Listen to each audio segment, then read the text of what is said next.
What if I told you that tonight, as you close your eyes and surrender to sleep, you are not simply resting your tired body or ending another day of struggle with money, but you are actually stepping into the most powerful transformation chamber that exists, a sacred space where your subconscious mind becomes soft, receptive, open, and ready to release every single blockage that has kept money from flowing freely and abundantly into your life. For so many years, perhaps your entire adult life, you have been working hard, trying to do the right things, reading books about abundance, speaking affirmations in the mirror, visualizing wealth, and yet something has been wrong. Something has been blocking the flow. Something invisible but absolutely real has been standing between you and the financial freedom you deserve. Tonight, that changes. Tonight, you discover why your money has not been flowing. And more importantly, you fix it while you sleep. This is not just another meditation you listen to once and forget. This is a complete reprogramming of your financial consciousness. Over the next 6 to 8 hours, as your body rests and your conscious mind releases its grip on control, your subconscious mind, which is 90% of your mental activity and 100% of your money creation system, will be gently, lovingly, powerfully recalibrated to the frequency of circulation, the frequency of flow, the frequency of abundant receiving. Florence Scovel Shinn, who taught these spiritual laws nearly 100 years ago, knew something that modern neuroscience is only now confirming. She knew that your sleep hours are not passive. She knew that when you sleep, you are not unconscious. You are in the most receptive state possible. A state where truth can bypass your analytical mind, bypass your resistance, bypass your fear, and install itself directly into the operating system of your life. Before we go any further, I want you to do something for me right now. Wherever you are in the world, whatever time zone, whatever circumstance brought you to this moment, I want you to press the like button on this video. I want you to write in the comments section exactly where you are watching from. Just your city or country, nothing more. And I want you to subscribe to this channel and turn on notifications, because every single video here is designed to activate your spiritual authority over money, your divine right to abundance, your natural flow of wealth. This is not entertainment. This is transformation. And I need you to commit right now, tonight, to 21 nights of listening to this while you sleep. 21 nights is the minimum time it takes to rewire a neural pathway, to dissolve an old pattern, to install a new consciousness.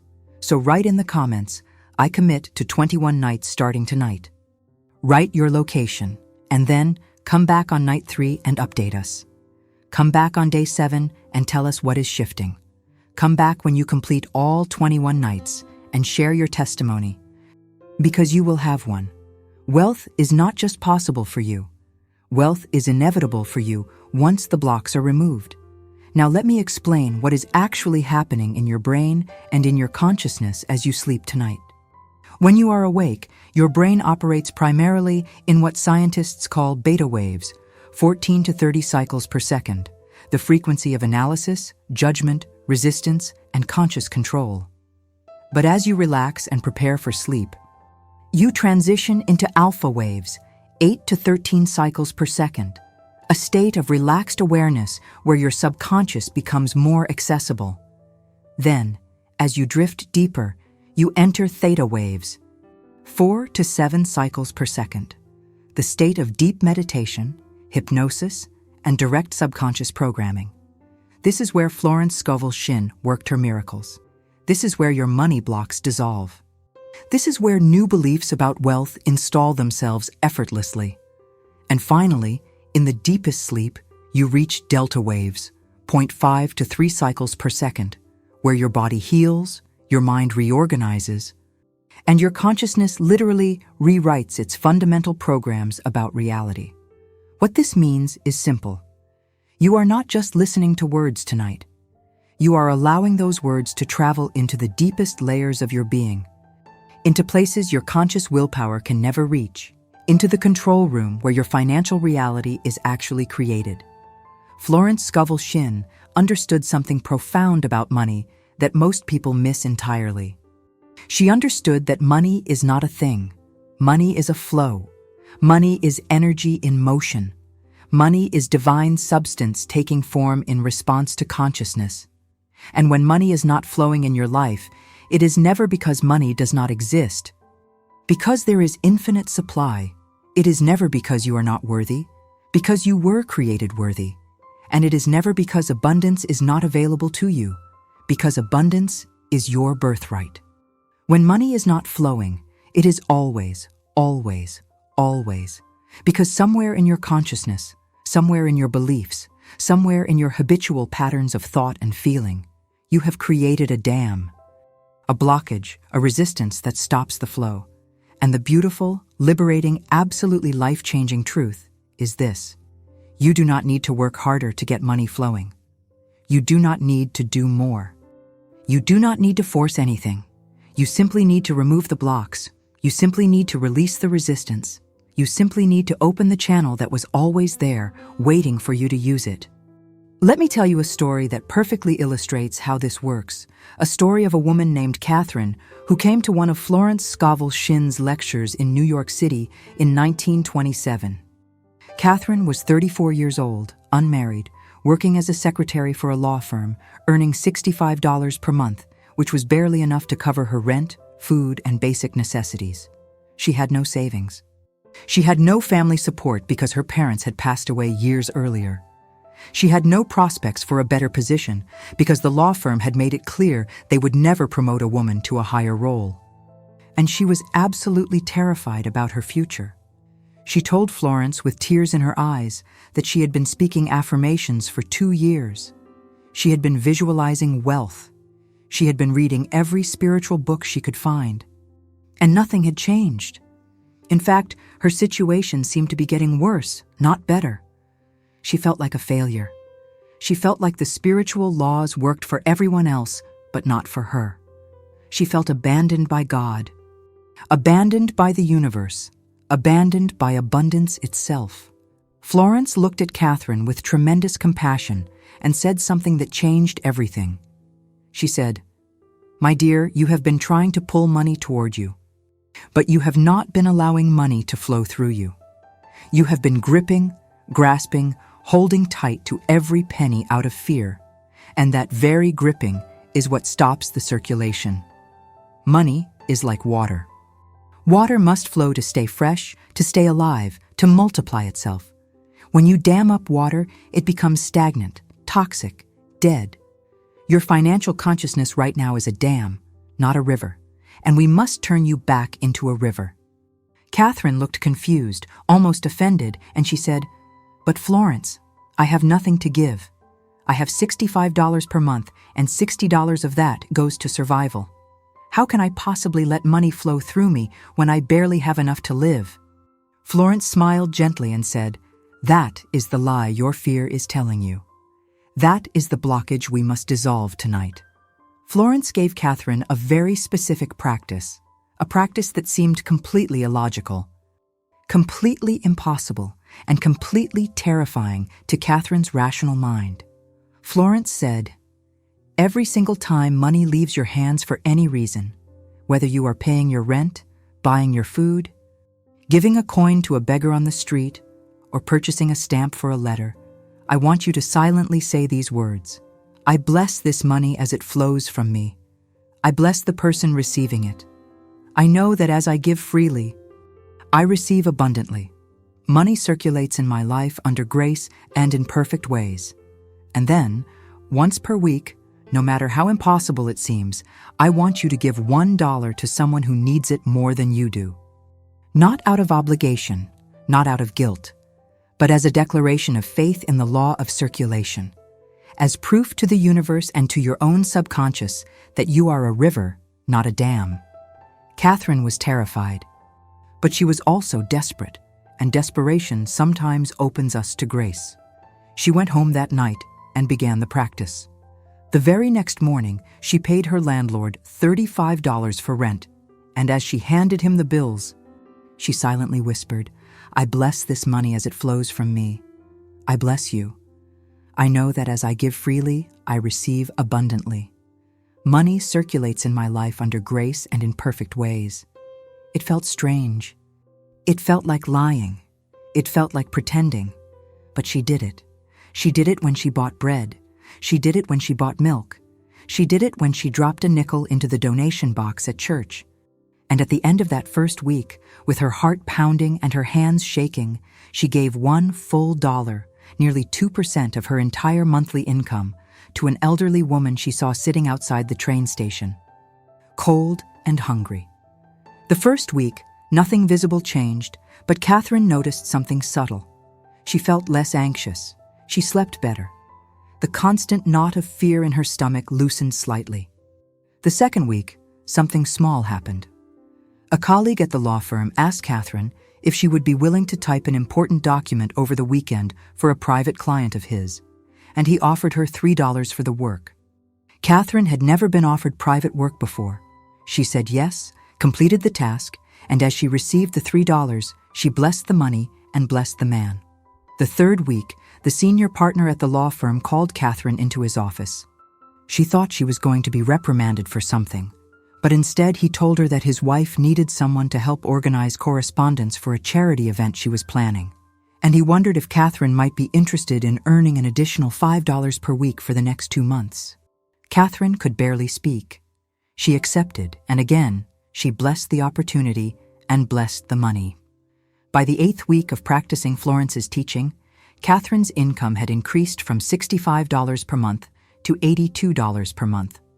And she had not changed jobs, had not worked longer hours, had not done anything different except shift her consciousness from dam to river, from fear to faith, from hoarding to circulation.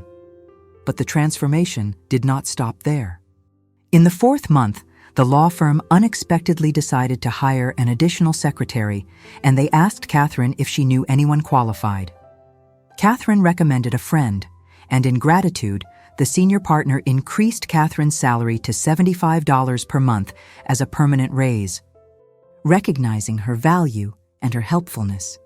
And in the 9th month, Catherine met a widower at church who owned a small bookshop, and within a year they were married, and Catherine became co-owner of a thriving business that brought her more financial security than she had ever imagined possible.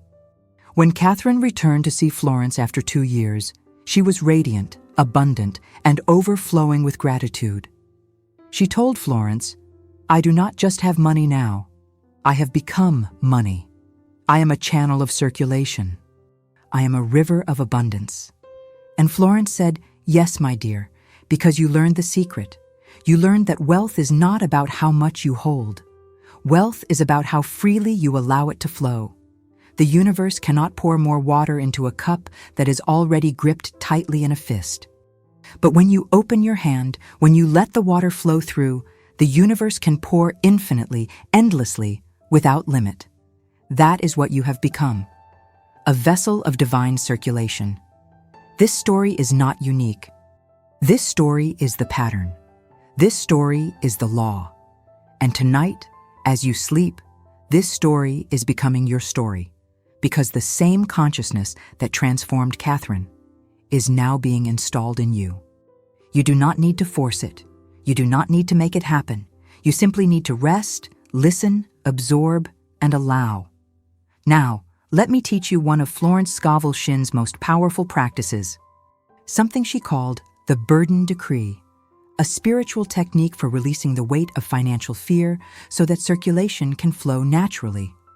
Florence understood that most people carry their financial worries like heavy stones on their backs, and those stones block the flow of abundance. She taught that you cannot carry your burdens and receive your blessings at the same time. You must release one to make room for the other. The burden decree is simple, profound, and life-changing. Here is how it works. Before you sleep each night, and especially tonight as you listen to this, you speak silently or aloud these words. I cast this burden of financial worry upon the Christ within, and I go free to have abundance and prosperity. I cast this burden of unpaid bills upon the divine within, and I go free to have my needs met instantly and effortlessly. I cast this burden of debt upon infinite intelligence, and I go free to have perfect financial freedom. I cast this burden of fear about the future upon God, and I go free to have divine supply flowing to me now. You do not need to believe it perfectly. You do not need to feel it completely. You simply need to speak it, release it, and let the divine handle it. Florence said, "Cast your burden, and then go about your life as if it is already handled." Because in the spiritual realm, it is. Thousands of people who studied with Florence reported the same phenomenon. They would cast their financial burdens at night, using this decree, and within days, sometimes within hours, unexpected solutions would appear. Money would arrive from forgotten sources. Debts would be forgiven. Opportunities would open. Not because they forced anything, but because they released the grip of fear and allowed circulation to resume. One man cast his burden of a $300 debt on a Monday night, and on Wednesday, he received a letter informing him that an old insurance policy he had forgotten about had matured, and he was owed $347. A woman cast her burden of worry about rent, and the next morning, her landlord knocked on her door and told her he was reducing her rent by $15 per month because she had been such a reliable tenant. These are not coincidences. These are the natural results of releasing resistance and opening to flow. Tonight, as you rest, I want you to feel the weight of every financial burden you have been carrying lifting off your shoulders, lifting off your chest, lifting off your mind. Feel the heaviness dissolving. Feel the tightness releasing. Feel the fear melting away. You were not meant to carry this. You were never meant to struggle alone. There is a divine intelligence within you, a Christ consciousness, a higher self, an infinite supply that is ready, willing, and able to handle every single financial challenge you face. All you must do is cast the burden and go free. Cast the burden and go free. Cast the burden and go free. Let me tell you about another person, a man named Robert, who discovered the power of circulation in a completely different way. Robert was a salesman in Chicago in the early 1930s. During the Great Depression, when money was scarce, jobs were disappearing, and fear was everywhere. Robert had been earning a good income before the crash, nearly $200 per month. But by 1932, his income had dropped to $40 per month, and some months he earned nothing at all. He had a wife and 2 young children depending on him, and he was drowning in shame, panic, and desperation. He stopped going to church because he could not afford to put anything in the collection plate. He stopped seeing friends because he could not afford to buy a cup of coffee. He stopped socializing entirely because he felt like a failure, and he did not want anyone to see how far he had fallen. One evening, Robert's wife handed him a small book she had borrowed from a neighbor, a book written by Florence Scovel Shinn called The Game of Life and How to Play It. Robert was skeptical, even angry, because he thought spiritual books were useless fantasies that did not help people pay bills or feed children. But his wife insisted, and because he loved her, he began to read. He read about the law of circulation. He read that divine substance is infinite and always flowing. He read that fear and hoarding block the flow, while faith and giving open the flow. And he read one sentence that struck him like lightning. Florence wrote, "If you have only $1 and you give it with love and faith, you have activated the law of circulation, and the universe must return it to you multiplied." Robert had exactly $1.35 in his pocket, the only money he had in the world at that moment. His rational mind screamed at him that giving away even 1 cent would be insane, suicidal, reckless. But something deeper, something quieter, something that felt like truth whispered to him that maybe, just maybe, this was the key he had been missing. The next morning, Robert saw a man on the street corner, clearly homeless, holding a sign that said, "Hungry, please help." Robert walked past, then stopped, then turned around. He walked back, pulled $1 from his pocket, handed it to the man, and said, "God bless you." The man's eyes filled with tears. And he said, "Thank you, sir. You have no idea what this means." Robert walked away feeling something he had not felt in months. He felt light. He felt free. He felt like a river instead of a dam. That same afternoon, Robert went to visit a potential client he had been trying to reach for weeks, a business owner who had never returned his calls. When Robert arrived, the receptionist told him the owner was not available.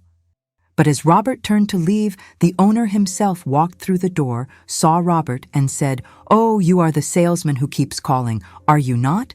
I have been meaning to get back to you. Come into my office. Let us talk." That conversation led to a sale of $85 in commission, the largest sale Robert had made in 6 months.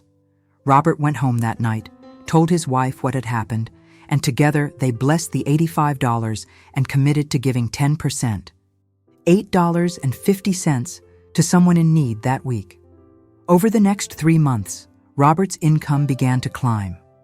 Not because the economy improved, because it did not. Not because he worked harder, because he was already working as hard as he could, but because he had shifted from a consciousness of lack, fear, and hoarding to a consciousness of abundance, faith, and circulation. By the 6th month, his income was back to $150 per month. By the end of the first year, he was earning more than he had before the crash.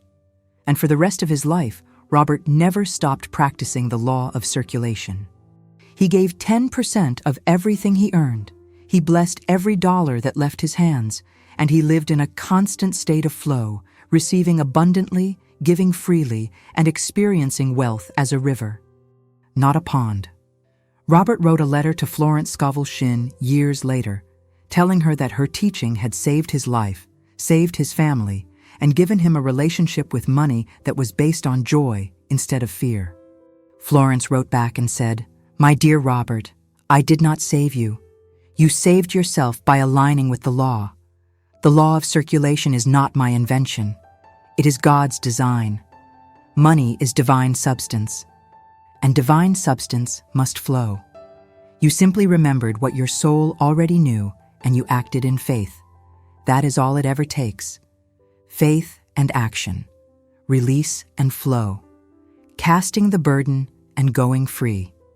Right now, as you listen to these words, as your body begins to relax and your mind begins to soften, I want you to imagine that every cell of your being is opening, like flowers opening to sunlight, opening to receive the truth of circulation, opening to release the lies of scarcity. Imagine that your consciousness is a river, wide, deep, powerful, flowing effortlessly from the infinite source of divine supply, flowing through you, flowing into your life, and flowing out to bless others, and then flowing back to you again, multiplied, abundant, endless. You are not a container trying to hold money. You are a channel allowing money to flow. And the more freely you allow it to flow, the more powerfully it flows through you. I bless every dollar that flows from me. I bless every person who receives money from me. I know that as I give freely, I receive abundantly. Money circulates in my life under grace, in perfect ways, in divine timing, in amounts that exceed my expectations. I am a river of abundance. I am a channel of prosperity. I am a vessel of divine circulation. The universe pours wealth into me, and I pour wealth into the world, and the cycle never ends, never stops, never runs dry, because the source is infinite, the supply is unlimited, and I am forever connected to that source, forever open to that supply, forever flowing in the rhythm of divine abundance. As you settle deeper into rest, as your breathing becomes slower and more rhythmic, as the outside world fades and the inner world opens, I want to talk with you about something that Florence Scovel Shinn observed in nearly every single person who came to her struggling with money. She noticed a pattern, a common thread, a universal blockage that appeared again and again in different forms, but with the same root cause. She called it the consciousness of lack. And what she meant by that was not simply that people felt they lacked money, though they did, but that they had built their entire relationship with money on the foundation of not enough. Not enough money, not enough opportunities, not enough time, not enough support, not enough luck, not enough worthiness. And this consciousness of lack was not just a feeling or a passing mood.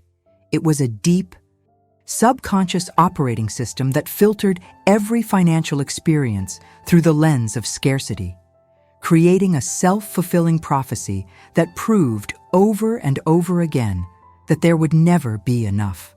What makes this so insidious, so difficult to break free from, is that the consciousness of lack feels completely logical and rational when you are inside of it. When your bank account is low, it seems perfectly reasonable to feel anxious about money. When bills are overdue, it seems completely justified to feel stressed about finances. When opportunities are not appearing, it seems totally normal to feel worried about the future. But Florence understood something that most people miss. She understood that the external circumstance, the low bank account, the overdue bills, the missing opportunities, are not the cause of the problem. They are the effect. They are the mirror reflection of an inner consciousness that has been programmed, often since childhood, to see money as scarce, hard to get, easy to lose, and never quite enough. And as long as that inner consciousness remains unchanged, the external circumstances will continue to reflect it back. No matter how hard you work, no matter how much you hustle, no matter how many affirmations you speak, the beautiful, liberating truth that Florence taught is this: you cannot change your financial reality by fighting with your circumstances. You cannot overcome lack by working harder from within a consciousness of lack. You must shift the consciousness first, and then the circumstances have no choice but to follow. This is not positive thinking. This is not pretending everything is fine when it is not. This is understanding the mechanics of how reality is actually created. Consciousness creates circumstances. Your inner state determines your outer experience. Change the inner, and the outer must change. It is law. It is absolute. It is the way the universe is designed to function. Let me share with you the story of a woman named Margaret, who came to Florence in 1934 with one of the most heartbreaking situations Florence had ever encountered. Margaret was 52 years old, widowed for 6 years, with 3 adult children who had their own families and could not support her financially. Her husband had left no pension, no savings, no insurance, because he had died suddenly of a heart attack with no warning and no preparation. Margaret had never worked outside the home during her marriage, so she had no job skills, no professional experience, and no confidence that anyone would hire a 52-year-old woman with no resume. For 6 years, she had been living in a tiny rented room, surviving on the occasional charity from church members, and doing odd jobs like mending clothes or cleaning houses for a few coins here and there. She was not starving, but she was deeply, crushingly poor, and she saw no way out. When Margaret met Florence, she said something that revealed the core of her blockage. She said, "Florence, I have accepted that I will be poor for the rest of my life. I have made peace with it. I am too old to start over. I missed my chance. I should have learned these things when I was young, but now it is too late. God has given me the lesson of poverty, and I must bear it with grace." Florence listened with compassion, but then she said something that shocked Margaret. Florence said, "My dear, God has not given you poverty. You have given yourself poverty by accepting it as your identity. You have closed the door to abundance by deciding that you are too old, too unskilled, too late. And as long as you hold that belief, you are right. Not because it is true, but because your consciousness creates your reality. If you believe you are meant to be poor, you will be poor. If you believe you are too old for abundance, you will be too old. But none of that is the truth. The truth is that divine supply is infinite, ageless, and available to you right now, today, in this moment, regardless of your age, your past, or your circumstances. The only question is, are you willing to change your mind? Margaret began to cry. Not tears of sadness, but tears of something breaking open, something hard and tight and old dissolving. She said, "I want to change my mind, Florence, but I do not know how. I have believed these things for so long." Florence said, "We will start with one simple practice. Every morning when you wake up, before you do anything else, Before you think about your problems or your lack or your age, I want you to say these words aloud. I am a rich woman. I am divinely supplied. Infinite abundance flows to me now. And I want you to say it with feeling, with conviction, as if it is already true. Because in the realm of consciousness, it is already true. You are not lying. You are aligning with a higher truth that your circumstances have not yet caught up to. Margaret practiced this every single morning, though for the first 2 weeks, it felt ridiculous, false, even painful, because her external reality screamed the opposite. But she kept going. She spoke the words, I am a rich woman. I am divinely supplied. Infinite abundance flows to me now. And slowly something began to shift inside her. She noticed that she started walking differently, with her head a little higher. She noticed that she felt less ashamed when she went to the market. She noticed that opportunities she would have dismissed before suddenly seemed possible. One morning, she saw a notice in the church bulletin that a wealthy family in the neighborhood was looking for a housekeeper to manage their home 3 days per week. And they were offering $12 per week, which was more money than Margaret had seen in months.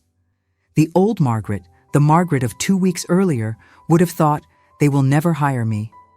I am too old. I have no references. I should not even try. But the new Margaret, the Margaret who had been declaring every morning that she was a rich woman divinely supplied, thought, why not me? Why not now? She went to the house, knocked on the door, and asked to speak with the lady of the home. The lady was kind but hesitant. She said, I was hoping to find someone younger, someone with more experience managing a large household. Margaret, instead of shrinking, said something that shocked even herself. She said, Ma'am, I have managed a household for 30 years. I raised 3 children, cared for a husband, and ran a home with grace and excellence. I may not have been paid for it, but I am skilled, I am trustworthy, and I am ready to serve you well. The lady paused, looked at Margaret closely, and said, You know what? I believe you are exactly what I need. You are hired. $12 per week became Margaret's foundation, but the story did not end there. Within 3 months, the lady was so impressed with Margaret's work that she increased her pay to $15 per week and began recommending Margaret to her friends. Within 6 months, Margaret had 3 different families hiring her for various tasks, and she was earning $28 per week, more than many men were earning during that time. Within a year, Margaret had saved enough money to move out of her tiny rented room and into a small but comfortable apartment. And within 2 years, Margaret had started a small business teaching other women how to manage households professionally, training them in the skills she had learned over a lifetime, and she was earning more than she had ever imagined possible. When Margaret returned to see Florence after 3 years, she was unrecognizable. Not in appearance, though she looked healthier and happier, but in energy, in presence, in consciousness. She radiated abundance. She moved through the world as a woman who knew her worth. And she told Florence, I cannot believe I wasted 6 years believing I was too old, too late, too poor. The only thing that was too old was my consciousness of lack. The moment I changed my mind, everything changed. Florence smiled and said, Yes, my dear, because you learned the great secret. You learned that you are not your circumstances. You are the consciousness that creates your circumstances, and consciousness can change in an instant. The moment you declared yourself rich, you became rich in spirit, and the material riches had no choice but to follow. This is the power of shifting from lack consciousness to abundance consciousness, from dam consciousness to river consciousness, from fear consciousness to faith consciousness. And tonight, as you sleep, this shift is happening in you. You do not need to force it. You do not need to figure out how. You simply need to allow it. Allow the old beliefs to dissolve. Allow the new truth to install itself. Allow your subconscious mind to reorganize around the frequency of circulation, the frequency of flow, the frequency of infinite supply. Now let me explain to you the science behind what is happening in your brain as you sleep with these truths playing in your awareness. Neuroscience has discovered something called neuroplasticity. which is the brain's ability to rewire itself, to form new neural pathways, to dissolve old patterns and create new ones. For most of your waking life, your brain operates on autopilot, running the same mental programs, thinking the same thoughts, feeling the same feelings, creating the same results. These programs are like well-worn paths in a forest, easy to walk down because you have walked them 1,000 times before. The thought, "I never have enough money," is a well-worn path. The feeling of anxiety when you check your bank account is a well-worn path. The belief that money is hard to get is a well-worn path. And as long as you keep walking those paths, they get deeper, stronger, more automatic. But here is the extraordinary news. During sleep, especially during the theta and delta brainwave states, your brain becomes incredibly receptive to new information. New beliefs, new patterns. The critical, analytical, resistant part of your mind goes offline, and the deep, subconscious, creative part of your mind comes online. This is when neuroplasticity is at its peak. This is when new neural pathways can form rapidly, effortlessly, powerfully. When you fall asleep listening to affirmations of abundance, listening to stories of financial transformation, listening to the truth of divine circulation, those truths bypass your conscious resistance and go straight into the subconscious programming center. And with repetition, night after night, those new pathways become stronger than the old ones. The old path of "I never have enough money" starts to fade, overgrow, disappear. The new path of "I am divinely supplied, infinite abundance flows to me now" becomes the dominant pathway, the automatic program, the new operating system. Scientists have studied people who practice sleep programming, and they have found measurable changes in brain structure after just 21 days. The areas of the brain associated with fear and anxiety become less active. The areas associated with openness, creativity, and possibility become more active. The neural networks that support old limiting beliefs literally shrink, while the neural networks that support new empowering beliefs literally grow. This is not metaphor. This is not wishful thinking. This is measurable, observable, scientifically validated transformation happening at the level of your brain's physical structure. And it happens most effectively while you sleep. Because sleep is when your brain does its deepest reorganization work.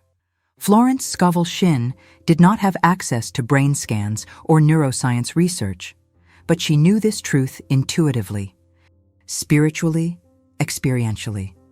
She knew that the subconscious mind is the builder of your reality, and she knew that the subconscious mind is most accessible during sleep. She would tell her students, "Speak to your subconscious mind as you fall asleep. Give it instructions, give it truth, give it the reality you want to create, and then let go and trust that the divine intelligence within you will handle the rest. Your job is not to figure out how it will happen. Your job is not to control the process. Your job is simply to plant the seed of truth in the fertile soil of your subconscious and then rest while it grows." Let me tell you about a man named Thomas who discovered this principle in the most unexpected way. Thomas was an accountant in Boston in the late 1920s, earning a steady income of $120 per month, which was enough to support his wife and young son comfortably. But Thomas had a dream. He wanted to open his own accounting firm, to work for himself, to build something of his own. The problem was that starting a business required capital. At least $500, he estimated, to rent an office, purchase supplies, and cover expenses for the first few months. Thomas had been trying to save for 3 years, but every time he accumulated $50 or $60, some emergency would come up, a medical bill, a broken pipe, an unexpected expense, and the savings would disappear. He felt trapped in a cycle of almost, but not quite, getting close, but never arriving. Thomas attended a lecture by Florence Scovel Shinn in 1929, and during the question period, he stood up and asked, "Miss Shinn, I have a dream, but I do not have the money to make it happen. And no matter how hard I try to save, the money slips away. What am I doing wrong?" Florence looked at him thoughtfully and said, "You are trying to save money from a consciousness of lack. You are gripping it, squeezing it, holding it tight out of fear that it will disappear. And that very energy of fear is what attracts the emergencies, the unexpected expenses, the things that take your savings away. Money will not stay with someone who is afraid of losing it. Money flows to those who trust it, bless it, and circulate it freely. If you want to save $500, you must first become the kind of person who already has $500 in consciousness. And that person does not grip money in fear. That person gives freely, trusts deeply, and knows that more is always coming. Thomas was frustrated by this answer because it seemed to contradict common sense. But he respected Florence enough to try. That night, before bed, he did something he had never done before. Instead of lying awake worrying about money, instead of mentally calculating his savings over and over, he spoke aloud to his subconscious mind. He said, "I am a wealthy man. I have more than enough money for all my needs and desires. $500 flows to me easily and effortlessly, under grace and in perfect ways. I trust divine supply. I bless every dollar I have and every dollar I give. I am a channel of abundance." He repeated this several times, slowly, with feeling, and then he let himself fall asleep. For the first week, nothing visible changed, but Thomas noticed that he felt calmer about money. The obsessive mental calculations stopped. The anxiety about saving decreased. He started to enjoy his current job more instead of resenting it as an obstacle to his dream. In the second week, Thomas received an unexpected $5 bonus from his employer for excellent work on a difficult account.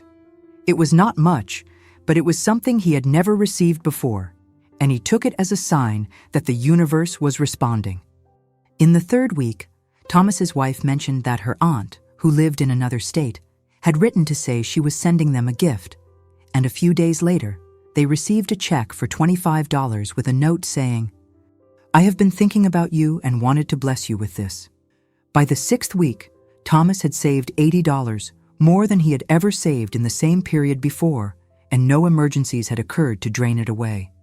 He continued his nightly practice, speaking to his subconscious, affirming abundance, trusting the process. In the third month, something extraordinary happened. A colleague at his firm was offered a position at another company and decided to leave. And he offered to sell Thomas his client list, a list of 20 businesses that needed ongoing accounting services, for $200. Thomas did not have $200 yet, but he felt a strong inner knowing that this was the opportunity he had been asking for. He spoke to his subconscious that night, asking for divine guidance and supply, and the next morning he went to his employer and proposed an arrangement. He said, "I would like to buy James's client list and service those clients on my own time, outside of my regular hours here. I will pay you a percentage of the income I earn from them as a thank you for the opportunity I have had to learn this profession under your guidance." The employer was impressed by Thomas's initiative and integrity, and he agreed. He even offered to lend Thomas the $200 to buy the client list, to be repaid over 6 months with no interest. Thomas accepted, bought the list, and began servicing those clients in the evenings and on weekends. Within 4 months, he was earning an additional $60 per month from his side work. Within 8 months, he had repaid the $200 loan and had saved $350. And within 1 year of beginning his nightly subconscious programming practice, Thomas had saved the full $500, quit his job, opened his own accounting firm, and was earning more in his first month of business than he had earned in any month as an employee. Years later, Thomas wrote to Florence and told her, "I thought you were telling me to pretend, to fantasize, to ignore reality. But you were actually telling me to create a new reality by changing the consciousness that was creating the old one." My financial struggle was not about the numbers in my bank account. It was about the fear and lack in my mind. The moment I changed my mind, the numbers had no choice but to change. Florence wrote back and said, "Exactly, my dear Thomas. You discovered that consciousness is cause and circumstance is effect. Most people try to change the effect while leaving the cause untouched, and they wonder why nothing changes. You changed the cause, and the effect had to follow. That is mastery. That is the game of life played correctly. Right now, as you rest, as your conscious mind releases control, as your subconscious mind opens wide to receive these truths, I want you to feel any remaining resistance dissolving, melting away like ice melting into water. Any thought that says, "This will not work for me," release it now. Any belief that says, "I am different. I am the exception. I am too far gone," release it now. Any fear that whispers, "What if I hope and nothing changes?" Release it now. You are not hoping. You are aligning. You are not wishing. You are activating a law. The law of circulation. The law of consciousness creating circumstances. The law of infinite supply responding to open channels. I am a river of abundance, not a dam of scarcity. I release all resistance to wealth. I release all fear of loss. I release all beliefs in limitation. I open myself fully, completely, joyfully to the flow of divine substance moving through my life. Money comes to me easily. Money stays with me happily. Money multiplies in my hands. I bless every dollar I receive. I bless every dollar I give. I bless every dollar I save. I bless every dollar I invest. I am in harmony with the rhythm of circulation, the dance of giving and receiving, the flow of abundance that never ends because its source is infinite, eternal, divine. There is something I need to tell you now, something that Florence Scovel Shinn discovered through decades of working with thousands of people. Something that may surprise you or even challenge you, but something that is absolutely essential for you to understand if you want money to flow freely in your life. The biggest block to abundance is not lack of education. It is not lack of opportunity.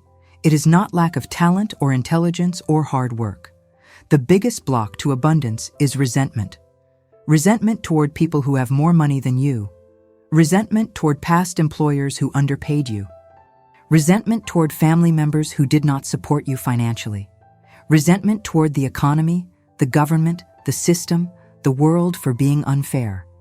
And most dangerously, resentment toward yourself for past financial mistakes, for money you lost, for opportunities you missed, for decisions you regret.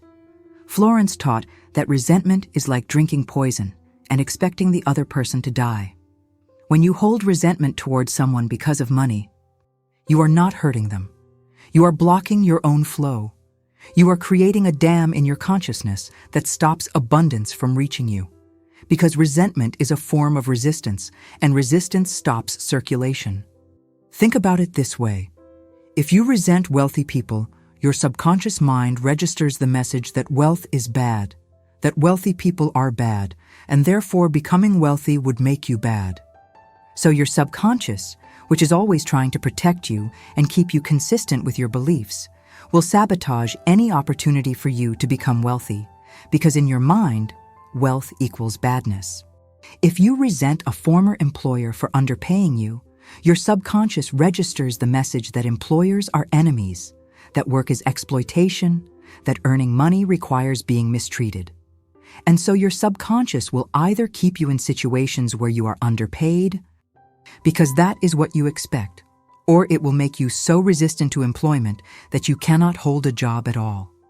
If you resent yourself for past financial failures, your subconscious registers the message that you are not trustworthy with money, that you make bad decisions, that you do not deserve wealth. And so your subconscious will recreate failure over and over again to prove that belief true. Resentment is a closed fist. Forgiveness is an open hand. And money can only flow into an open hand. This is not about being naive or pretending that injustice does not exist. This is about understanding that holding on to resentment does not fix injustice. It only keeps you trapped in the same financial patterns that created the pain in the first place. Florence would say, "Forgive for your own sake, not for theirs. Forgive to set yourself free. Forgive to open the channel. Forgive to become a river again." Let me tell you the story of a woman named Eleanor who came to Florence in 1931 with a heart full of bitterness and a bank account full of nothing. Eleanor had been married to a man who was charming, charismatic, and financially reckless. For 15 years, he had made big promises, big investments, and big losses. He borrowed money from friends and never repaid it. He started businesses that failed. He made deals that collapsed. And when Eleanor finally divorced him, she was left with $7,000 in debt that legally became her responsibility, even though she had begged him not to make those investments, had warned him they would fail, had pleaded with him to be more careful. She felt furious, she felt betrayed, she felt victimized, and she felt that life, God, and the universe had treated her unfairly. Eleanor worked 3 jobs to slowly pay down that debt over 4 years, and by the time she met Florence, she had reduced it to $2,000 remaining, but she was exhausted, bitter, and completely stuck. She told Florence, "I have worked myself to the bone to clean up his mess, and I still have $2,000 hanging over my head. I will never forgive him for what he did to me. I will never forgive myself for marrying him. And I will never trust anyone with money again. I am done." Florence listened quietly, and then said something that made Eleanor angry. Florence said, "My dear, your ex-husband is not keeping you in debt. You are keeping yourself in debt with your unforgiveness. That debt is not just financial anymore. It is emotional, mental, spiritual. You are carrying it like chains, and those chains are blocking every avenue of new abundance from reaching you. Until you forgive him, forgive yourself, and release this burden, you will continue to struggle no matter how hard you work." Eleanor stood up to leave, offended and furious, but Florence gently stopped her and said, "Just try one thing for me. For 7 nights, before you go to sleep, say these words aloud. I forgive my ex-husband completely. I release him to his highest good. I forgive myself for every choice I made. I release all resentment, all bitterness, all blame. I am free. I am open. I am ready to receive abundance now." Just 7 nights. If nothing changes in your heart, you never have to come back. But if something shifts, come and tell me. Eleanor reluctantly agreed, more out of exhaustion than belief, and went home. The first night, she could barely say the words without crying angry tears. The second night, she said them through clenched teeth. The third night, she felt something crack open in her chest, a tightness she had been holding for years suddenly loosening. By the 5th night, she was saying the words with less resistance, and by the 7th night, she said them and felt for the first time in years a sense of peace. She did not understand it. She did not know how it happened. But something had shifted. The next week, Eleanor went back to Florence and said, "I do not know what happened, but I feel different. I feel lighter. I do not feel angry all the time anymore." Florence smiled and said, "You removed the dam. Now let us see what flows." Within 2 weeks, Eleanor received a phone call from a lawyer she had never met. The lawyer explained that her ex-husband's brother, who had passed away 6 months earlier, had left a will that included a provision for Eleanor. The brother had always felt guilty that his sibling had caused Eleanor so much pain, and he had left her $1,000 as an apology and a blessing. Eleanor was stunned. She had not even known the brother well. She had no idea he had thought of her, but there it was. $1,000, exactly half of the remaining debt, arriving out of nowhere. Eleanor used that money to pay down the debt, and within 3 more months, through a combination of small bonuses, unexpected refunds, and opportunities that seemed to appear from thin air, the remaining $1,000 was paid off completely. But more than the money, what changed was Eleanor herself. She was no longer bitter. She was no longer a victim. She was no longer carrying resentment like a weight on her shoulders. She had become light, free, open, and as a result, abundance could flow to her again. She eventually remarried to a kind and financially responsible man, and she built a life of comfort and peace that she had thought was impossible. Years later, she told Florence, "Forgiving him did not mean what he did was okay. It meant I was no longer willing to let what he did control my future. Forgiveness was the key that unlocked my prison." Florence said, "Yes, my dear. And that prison was not made of debt. It was made of resentment. The debt was just the visible form of the invisible block. You dissolved the block, and the debt had to dissolve too. Right now, as you rest in this quiet, safe, sacred space, I want you to think about anyone you are holding resentment toward because of money. It might be a parent who did not provide for you the way you needed. It might be a partner who spent recklessly or earned too little. It might be an employer who exploited your labor. It might be a friend who borrowed money and never repaid it. It might be the world for being unfair, for making wealth so hard to achieve. Or it might be yourself, for mistakes you made, for money you lost, for opportunities you missed. Whoever it is, whatever it is, I want you to feel that resentment right now. Feel where it lives in your body. And then I want you to imagine releasing it, letting it go, allowing it to dissolve like smoke dissolving into air. You do not need to condone what they did. You do not need to pretend it did not hurt. You simply need to release the energetic grip you have been holding. Because that grip is costing you your future abundance. Say silently or aloud, I forgive you. I release you. I am free. I forgive myself. I release the past. I am open to abundance now. Feel the heaviness lifting.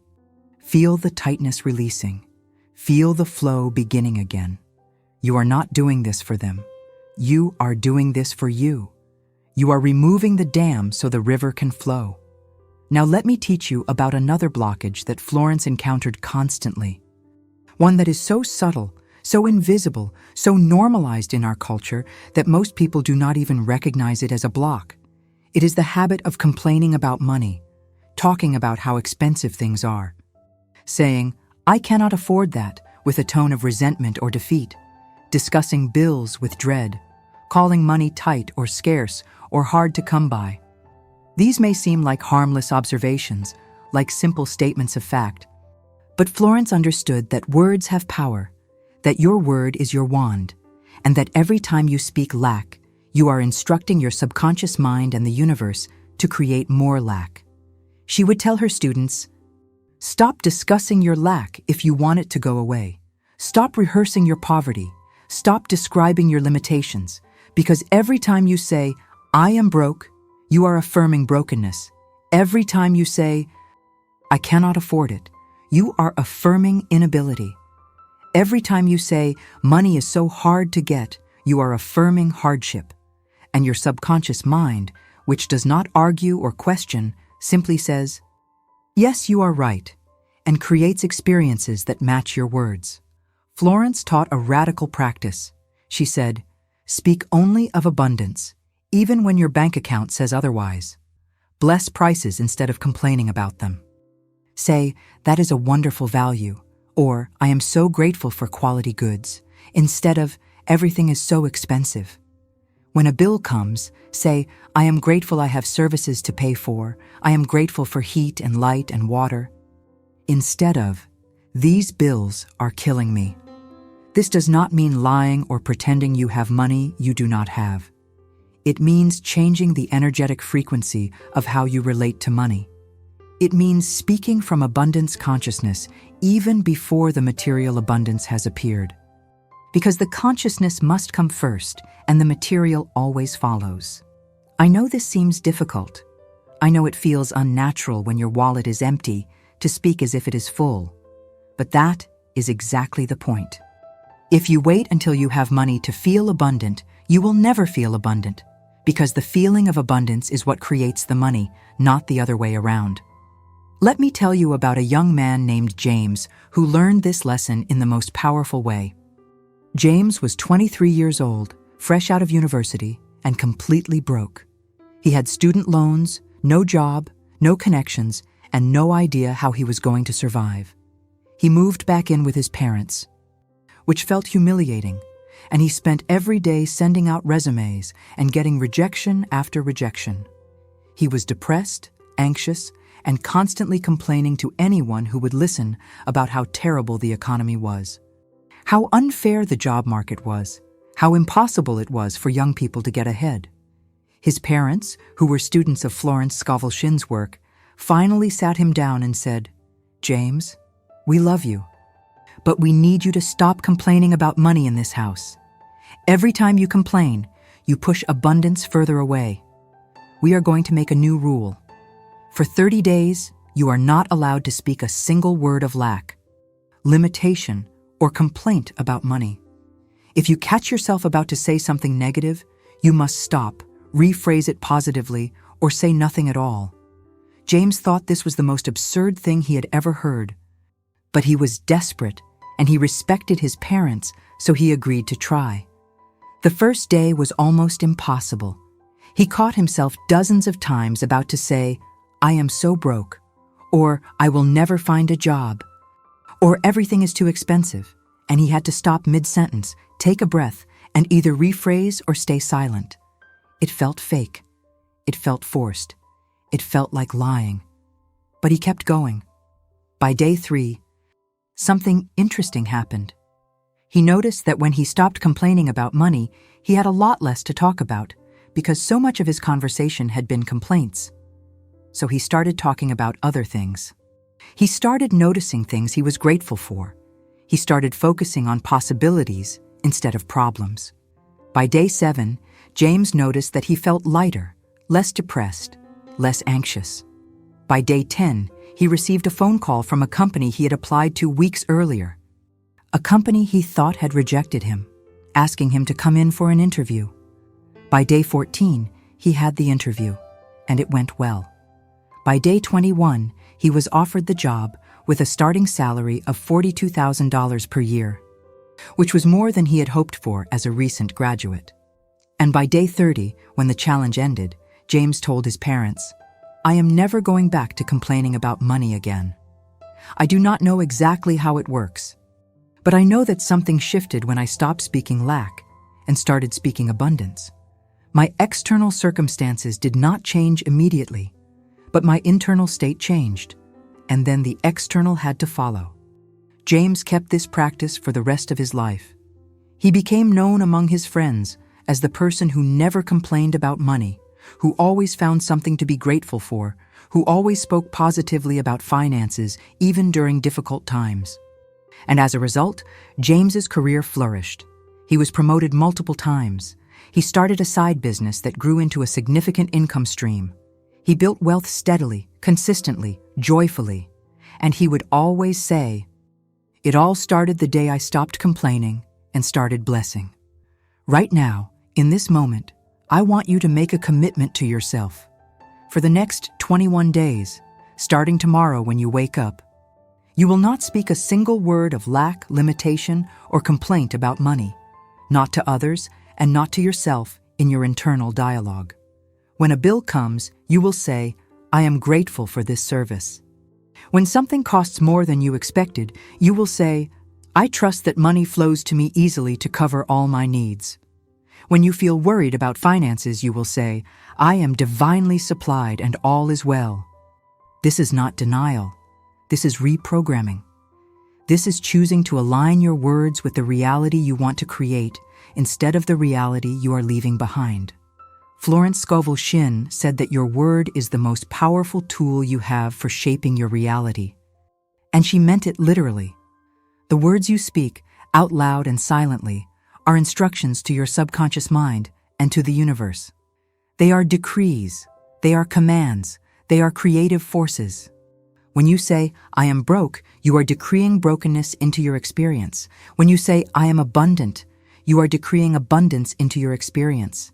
It is that simple and that powerful. Change your words, and you change your world. Let me share one more story with you before we move deeper into your reprogramming tonight. A story that illustrates the absolute power of shifting your internal dialogue from lack to abundance. There was a school teacher named Ruth who worked in a small town in rural Pennsylvania in the early 1940s. Ruth earned $75 per month, which was barely enough to cover her rent, food, and basic necessities, and she had no prospects for a raise because the school district was struggling financially and had already cut salaries once. Ruth heard about Florence Scovel Shinn's teachings from a friend and began reading her books. And one teaching in particular struck her deeply. Florence wrote, If you want to change your financial reality, you must stop identifying as a poor person and start identifying as a wealthy person.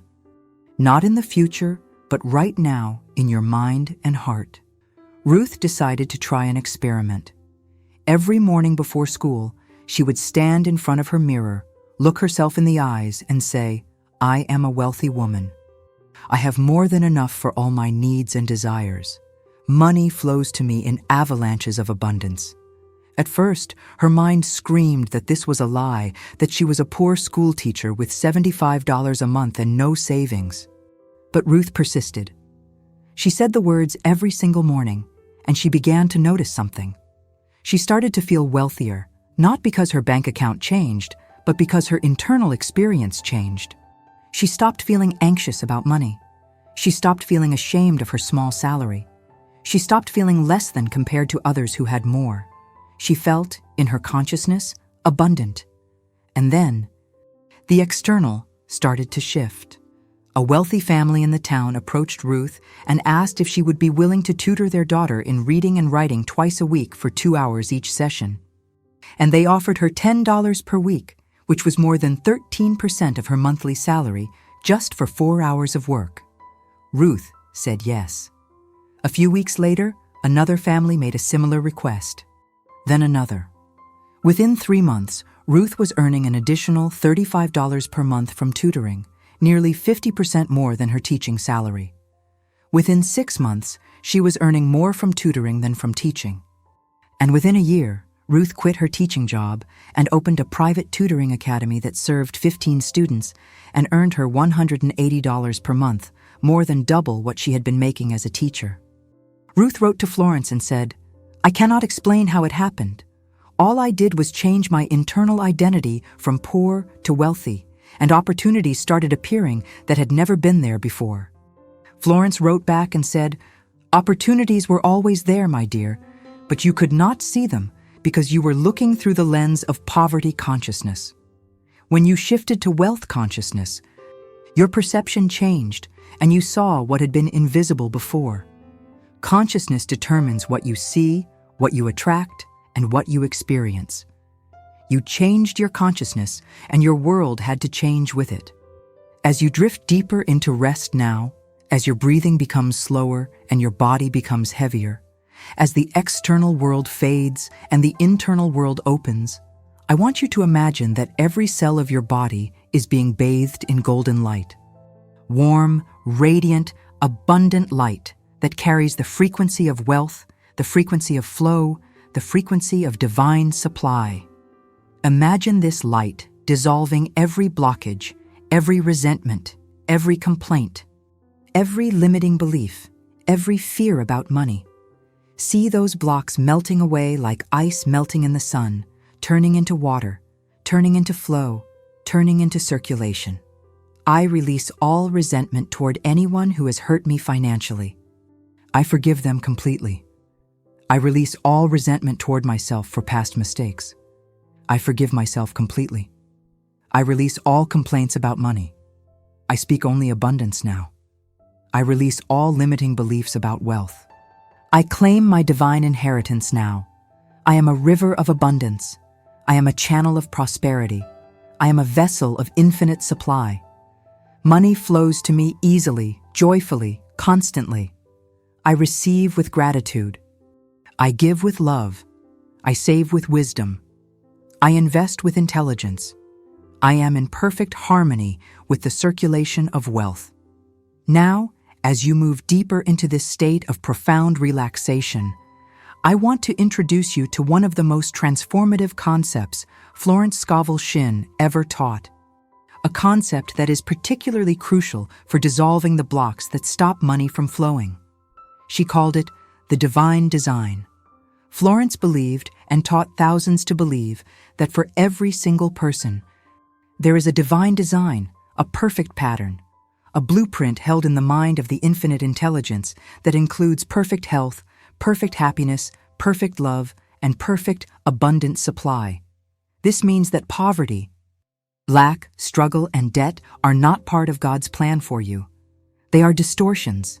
They are what happens when we try to force our own way instead of aligning with the divine design. When you are struggling financially, it is almost always because you are operating from your own limited human mind, trying to figure everything out, trying to manipulate circumstances, trying to control outcomes, instead of resting in the flow of the divine design. The human mind sees limits. The divine mind sees infinite possibilities. The human mind sees scarcity. The divine mind sees endless supply. The human mind sees obstacles. The divine mind sees open doors. When you align with your divine design, you stop swimming upstream against the current of life and you start flowing downstream with the current of divine abundance.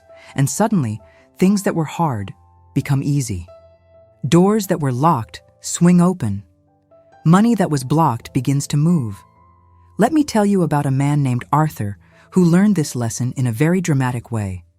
Arthur was a musician, a talented violinist who had been struggling for years to make a living in New York City. He played in small orchestras, gave lessons, played on street corners, and did whatever he could to survive, but he was always on the edge of poverty. He loved music more than anything, but he was starting to believe that he would never be successful, that he would always be a starving artist. That struggle was simply his lot in life. He came to Florence feeling exhausted, defeated, and ready to give up on his dream. He said, "Maybe I should just get a job in a factory and forget about music. Maybe God does not want me to be a musician." Florence looked at him and said, "If you have a deep, persistent desire to play music, that desire is God's desire moving through you. God does not give you a talent and a passion only to frustrate you. The struggle is not coming from your music. The struggle is coming from your fear. You are trying to force your career with your human will instead of allowing it to unfold according to the divine design. You are frantic, you are desperate, you are pushing, and that energy repels success. We need to surrender your career to the divine design and let infinite intelligence lead the way." She gave Arthur a specific affirmation to use. She told him to say, "Infinite Spirit, open the way for the divine design of my life to manifest. Let the genius within me be released. Let me see clearly the perfect plan. I let go of struggle and I trust the flow." Arthur began using this affirmation every day and especially every night before he slept. At first, he felt nothing but anxiety because letting go of control feels terrifying to the human mind. But he persisted. He stopped frantically chasing gigs. He stopped worrying about every penny. He started playing his violin with joy again, just for the love of it, trusting that if he aligned with his gift, the support would come. 2 weeks later, Arthur was walking through Central Park, feeling unusually peaceful, when he saw an old friend he had not seen in years. They stopped to talk, and the friend mentioned that he was working as an assistant conductor for a large radio orchestra that was looking for a new first violinist because their current one had suddenly resigned due to illness. The friend said, "Arthur, you were always the best violinist in our conservatory class. You should audition." Arthur felt a surge of fear. What if he wasn't good enough? What if he failed? But then he remembered the divine design.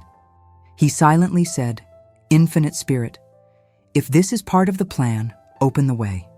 If not, I trust something better is coming." He went to the audition not with desperation, but with a sense of surrender. He played beautifully, freely, joyfully because he wasn't trying to force the outcome. He got the job. The salary was 3 times what he had been scraping together from all his other gigs combined. It was steady, dignified work that allowed him to play beautiful music and reach thousands of listeners. Arthur's financial struggle ended not because he worked harder, but because he stopped resisting the flow and allowed the divine design to take over. He told Florence later, "I spent 10 years trying to break down doors that were locked, and all I had to do was knock on the door that was meant for me." Florence smiled and said, "That is the secret, Arthur. The divine design is always perfect, always abundant, and always easier than the human plan. When you surrender to it, you are carried by a power much greater than your own. Tonight, as you sleep, we are going to activate your divine design for wealth. We are going to ask your subconscious mind to release all the limited human plans you have been clinging to, the plans that involve struggle, hustle, stress, and lack, and to open fully to the divine blueprint of abundance that has been waiting for you all along. You do not need to know what that plan is right now. You do not need to see the steps.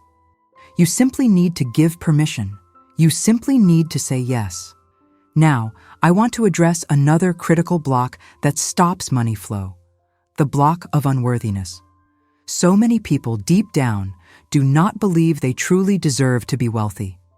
They may consciously want money, but subconsciously they feel that wealth is for other people, better people, smarter people, more special people.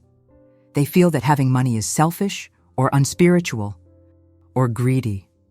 This feeling of unworthiness acts like a repelling force field. Even if money tries to come to you, your unworthiness will find a way to push it away, lose it, or spend it on emergencies, just to get back to the state of lack that feels familiar and safe. Florence Scovel Shinn was very clear about this. She said, "There is nothing spiritual about poverty. Poverty is a disease of the mind. God is the giver of every good and perfect gift, and God wants you to have abundance so you can express your talents, help others, and enjoy the beauty of life. You are a child of the infinite. Would a loving parent want their child to suffer in lack? Would a billionaire father want his son to dress in rags and beg for food? Of course not. Your heavenly Father has already given you the kingdom. Your only job is to accept it, to feel worthy of it, to know that you deserve it simply because you exist, simply because you are a creation of the divine." Let me share the story of a woman named Sarah who struggled deeply with this issue of worthiness. Sarah was a nurse, a kind, compassionate woman who spent her life caring for others, but she was always broke. She undercharged for private care, she gave away money she didn't have, she refused promotions because she didn't want the responsibility, and she constantly sabotaged her own financial stability. She came to Florence in tears, saying, "I just feel guilty whenever I have money. I feel like I shouldn't have it when there are so many people suffering. I feel like I'm taking more than my share." Florence looked at her sternly and said, "Sarah, you are operating under a false humility that is actually arrogance. You think you know better than God how supply should be distributed. You think that by you being poor, you are helping the poor? You are not. You are just adding one more poor person to the world. You cannot help the poor by being one of them. You can only help the poor by demonstrating that abundance is possible, by having resources to share, by being a light of prosperity. Your poverty serves no one. Your wealth could serve many." This hit Sarah hard. She realized that her guilt was not helping anyone. It was just keeping her small. Florence gave her a powerful affirmation. "I am worthy of infinite abundance because I am a child of the King. I accept my wealth with gratitude and use it with love. My prosperity blesses everyone I touch." Sarah began to repeat this, and more importantly, she began to practice receiving. When someone offered to pay for her lunch, she said thank you instead of no, I can't. When a patient offered her a tip or a gift, she accepted it graciously instead of refusing. When she saw a beautiful dress she wanted, she bought it without guilt, blessing the store and the makers. Slowly, Sarah's internal set point for worthiness began to rise. And as it rose, her financial reality rose to meet it. She was offered a position as a head nurse at a prestigious private clinic with a salary double what she had been making. She accepted it. She started investing in herself, taking courses, traveling, and expanding her world. And she found that the more money she had, the more generous she could be. She started supporting a local orphanage. She helped a friend pay for surgery. She bought groceries for families in need. She realized that Florence was right. Her wealth blessed everyone she touched. Her poverty had blessed no one. Tonight, we are going to dismantle the lie of unworthiness in your subconscious mind. We are going to install the truth that you are worthy, deserving, and entitled to abundance by divine right. You do not need to earn it. You do not need to prove it. You do not need to suffer for it. You simply need to accept it. Now let's talk about the specific mechanism of sleep programming that we are using tonight. As you listen to my voice and as you drift into sleep, your brain is processing information differently than when you are awake. In the waking state, your logical mind filters everything. If I say to you right now, "You are a millionaire," your logical mind immediately says, "No, I'm not. Look at my bank account." And that rejection blocks the affirmation from taking root. But in the sleep state, that logical filter is turned off. The sentry at the gate is asleep. So when I say to your sleeping mind, "You are wealthy," money flows to you constantly, you are a magnet for abundance. Your subconscious accepts it as truth. It doesn't argue. It doesn't check the bank account. It simply accepts the instruction and begins to reorganize your reality to match it. This is why consistency is key. One night is powerful, but 21 nights creates a permanent shift. It's like dripping water on a stone. One drop does nothing visible, but steady, consistent dripping over time can carve a canyon through solid rock. Your limiting beliefs are the rock. These affirmations are the water. Night after night, drop by drop, we are carving a new channel for abundance to flow through. We are eroding the old blocks of fear, doubt, unworthiness, and resentment.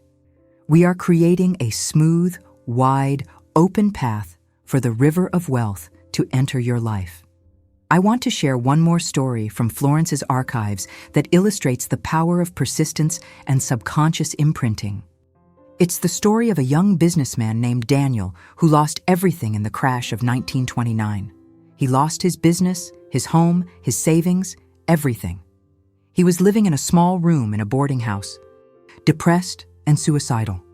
He felt he was too old to start over at 45. He felt the world was against him. He attended Florence's classes and decided as a last resort to try her method. He wrote down a statement on a card. "I have a wonderful business in a wonderful way, and I give wonderful service for wonderful pay." He taped it to his mirror. He put it in his wallet. And most importantly, he repeated it over and over as he fell asleep every night. For weeks, nothing happened. He was still broke. He was still in the boarding house. But he kept going because he had nothing else to lose. He saturated his mind with that statement. "I have a wonderful business in a wonderful way, and I give wonderful service for wonderful pay." One night, he had a vivid dream.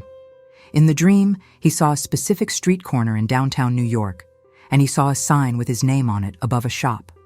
He woke up with a strange feeling of excitement. He went to that street corner the next day. The shop was empty with a "for rent" sign. He didn't have the money for rent, but he walked in anyway. The landlord was there. They started talking. It turned out the landlord had known Daniel's father years ago and had great respect for him. When Daniel explained his situation and his vision, the landlord offered him the space rent-free for 3 months to get started. That was the open door. Daniel started a new business there. A different kind of business than he had before, one more aligned with his true talents. Within a year, he was successful again. Within 3 years, he was wealthier than he had been before the crash. He told Florence it wasn't just the opportunity. It was that my mind had changed. Before the crash, I was driven by fear and greed. After the reprogramming, I was driven by service and faith. The new business was built on a different foundation, and that's why it succeeded. Your foundation is being rebuilt tonight. As you sleep, we are removing the sandy foundation of fear and replacing it with the rock-solid foundation of faith. We are removing the walls of resentment and replacing them with the bridges of forgiveness. We are removing the ceiling of limitation and replacing it with the infinite sky of possibility. You are safe. You are loved. You are supported. And you are in the process of a profound, irreversible transformation. As we prepare to move into the deeper phase of sleep programming, I want you to consciously release any tension remaining in your body. Scan your body from head to toe. Is your jaw clenched? Relax it. Are your shoulders raised? Drop them. Is your stomach tight? Soften it. Are your hands forming fists? Open them. Remember, An open hand receives. A relaxed body allows flow. Tension is resistance. Relaxation is reception. Sleep is the ultimate act of trust. You close your eyes, you lose consciousness, you become vulnerable, trusting that you will wake up, trusting that your heart will keep beating, trusting that the world will still be there. Extend that trust to your finances. Trust that while you sleep, divine intelligence is working on your behalf. Trust that solutions are being created. Trust that money is moving toward you. The universe never sleeps. God never slumbers. The creative power within you works 24 hours a day. By directing it before you sleep, you put the night shift to work. Instead of processing your worries and fears all night, which creates more of them for tomorrow, you are giving your mind a new project. Build wealth. Create abundance. Attract opportunity. Dissolve blocks. And your mind, which is a faithful servant, will get to work. I cast every burden of lack onto the Christ within, and I go free to be wealthy. I cast every fear of poverty onto the Christ within, and I go free to be abundant. I cast every memory of failure onto the Christ within, and I go free to be successful. I cast every feeling of unworthiness onto the Christ within, and I go free to be deserving. I am free, I am light, I am open, I am ready. Let these words wash over you. Let them sink deep. Let them become part of your cellular memory. You are not the person you were when you started listening to this video. You are already changing. The shift has begun. The dam is breaking. The river is starting to flow. Can you feel it? Can you sense the relief? Can you feel the subtle excitement of knowing that help is on the way? That the tide is turning? That your season of struggle is ending and your season of harvest is beginning? Sleep now, knowing that all is well. Sleep now, knowing that the work is being done. Sleep now, knowing that you are held in the arms of infinite abundance. And as you sleep, the magic happens. The miracles prepare themselves. The way opens. If you are still awake enough to follow words, let them be like soft threads, weaving gently through the edges of your mind. And if you are already drifting, let these sounds become background rain, something your subconscious can drink without effort. There is a quiet moment, right before sleep becomes deep, where the mind is neither fully awake nor fully gone, and in that doorway, the old programs loosen, not with drama, not with force, but with a simple surrender, like a hand finally unclenching after holding something too tightly for too long. Money often stops flowing for the same reason breath stops feeling easy, because somewhere along the way you learn to brace, to guard, to tighten, to anticipate loss, and the body cannot receive while it is braced, and the mind cannot circulate while it is guarded. So tonight, the practice is not struggle. Tonight, the practice is opening, not reckless opening, not careless opening, but sacred opening, the kind that says, I am safe enough to let life move through me. I am supported enough to let abundance pass through my hands. I am wise enough to give and receive in the rhythm that keeps the river alive. And the river is the perfect image, because a river does not panic when it gives water to the ocean. A river does not mourn the water that leaves. A river does not chase its own water downstream. A river knows something that the anxious mind forgets. The source keeps feeding it. The source keeps replenishing it. The source does not run out because the river dared to flow. The river's power is not in what it holds. The river's power is in what it moves. There is a part of you that already understands this, a part that has always understood it. And you can feel it when you remember a time you gave something with a clean heart, not to impress anyone, not to prove anything, not to bargain with the universe, but simply because it felt true to who you are. And for a moment, your chest felt lighter, as if generosity was not depletion, but release, not loss, but permission. That is the sensation of circulation. That is the sensation of a dam dissolving. And here is where it becomes very practical, because spiritual law is never meant to stay in the clouds. It is meant to become behavior. It is meant to become identity. It is meant to become your default way of being, so natural that you forget it was ever difficult. So in this part of the night, while your conscious mind grows quiet, you will learn a new reflex. When money leaves your life, you will not flinch. You will not recoil. You will not tighten. You will bless it as it goes. You will bless it like a seed being planted. You will bless it like water returning to the sea so it can become rain again. You will bless it because blessing is the opposite of fear, and fear is the opposite of flow. And maybe you do not realize how often fear shows up around money, because it can hide behind words like responsible, careful, realistic, practical. And sometimes those words are wisdom, and sometimes they are just fear wearing a clean shirt. So we are not removing wisdom. We are removing fear. We are not removing discernment. We are removing resistance. And you can feel the difference inside you, because wisdom is calm and clear, and fear is tight and loud. Wisdom says, I choose. Fear says, I cannot. Wisdom says, I trust myself to handle what comes. Fear says, it will all fall apart. Tonight you are returning to wisdom. Tonight you are returning to trust. Tonight you are returning to the inner posture that says, I am provided for, even when I cannot yet see the full path. And if you want proof that this posture changes outcomes, let a story settle into you like warm tea. There was a man named Luis, not the kind of man who read spiritual books for fun, not the kind of man who talked about consciousness, but a man who loved his family and worried constantly, which is often the same thing expressed differently. Luis worked in a warehouse, steady work, long hours, and every month he felt the same squeeze. Rent, food, transport, a child's school need, a surprise expense. It always seemed to land at the worst moment, as if life enjoyed testing him. And over time, Luis developed a habit, almost a ritual, that he thought was responsible. He would stare at his bank balance several times a day, as if vigilance could prevent loss, as if checking the number could keep the number from falling. Each time he checked, his stomach would tighten. Each time he checked, he would speak to himself in the same tone, the tone of warning. Be careful. Don't spend. It's not enough. And he believed he was protecting his family.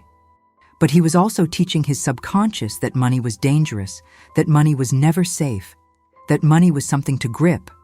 So money behaved like something that could not stay. Because money, like everything, mirrors consciousness. One evening, Luis's sister sent him an audio she had been listening to, something about blessing money, something about circulation. He almost ignored it. Because when you are tired and stressed, the last thing you want is another idea that sounds like work. But that night, he listened, half annoyed, half curious, and one phrase kept repeating in his mind. Not as a command, but as an invitation. Stop treating money like an enemy. Stop treating money like it is leaving you. Start treating money like it is moving with you. Luis fell asleep thinking about that.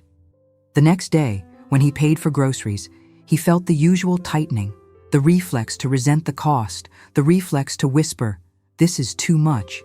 And he stopped himself mid-thought, not with fake positivity, but with a decision. He looked at the receipt and quietly said, "Thank you for feeding my family." Then he touched his wallet and said, "You always return." It felt strange, it felt childish, but something in his chest softened. That night, he tried again.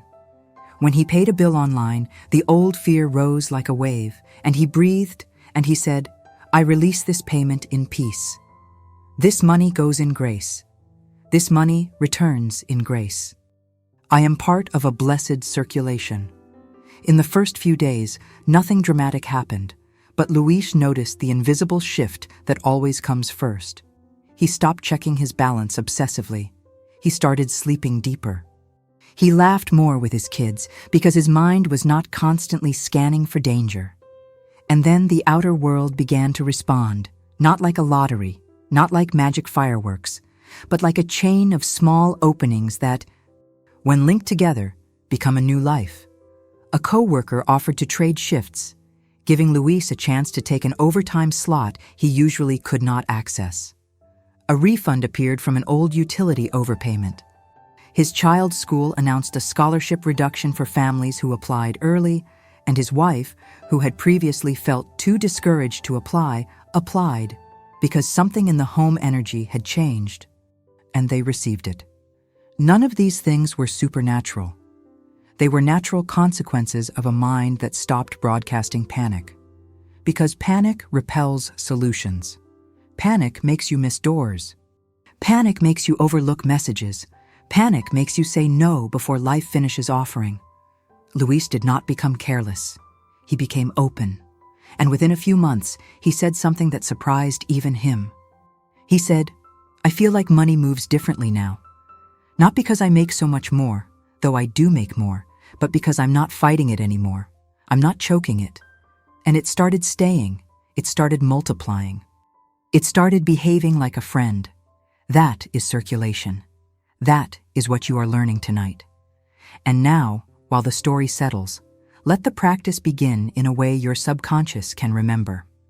Imagine a simple scene. You are holding a small stream of water in your hands. The more you squeeze, the faster it escapes. The more you relax, the more it pools gently, and the more it can flow through without being lost. Your hands do not need to squeeze to keep water present. They need to shape a channel. They need to stay open. Your consciousness is like that. Your nervous system is like that. So let the jaw loosen. Let the tongue rest. Let the shoulders drop.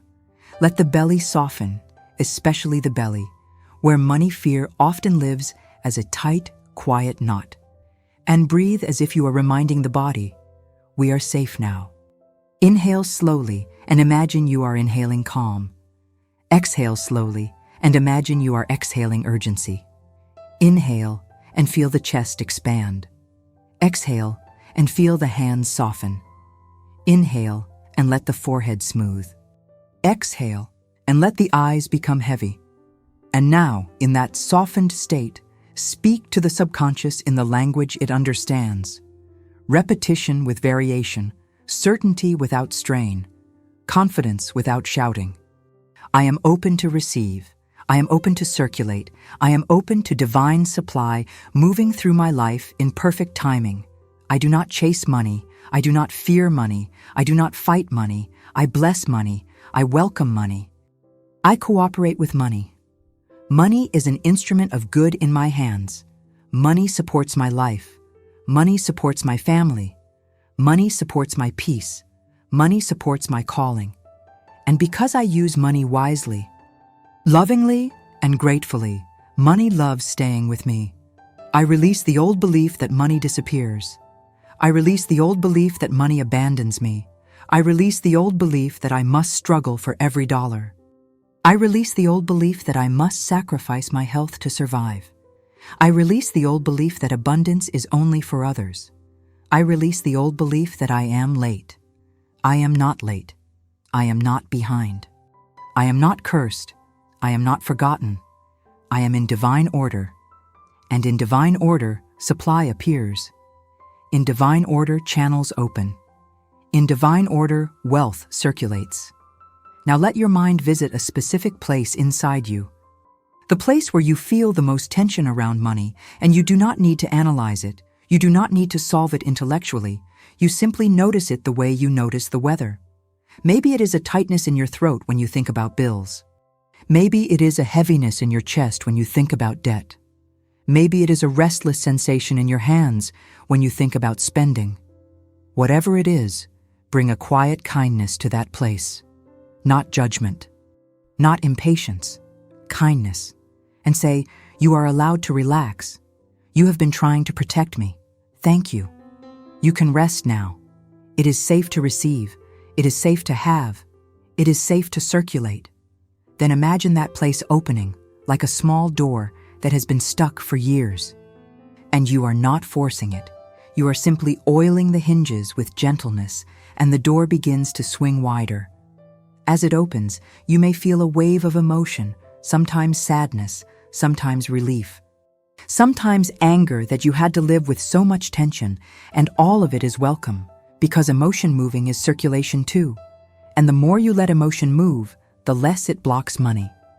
Now the mind becomes quieter. And in the quiet, we install the lullaby. Not a lullaby for the ears, a lullaby for the identity, a lullaby that tells the subconscious, this is who we are now. So let these words be simple. Let them be rhythmic.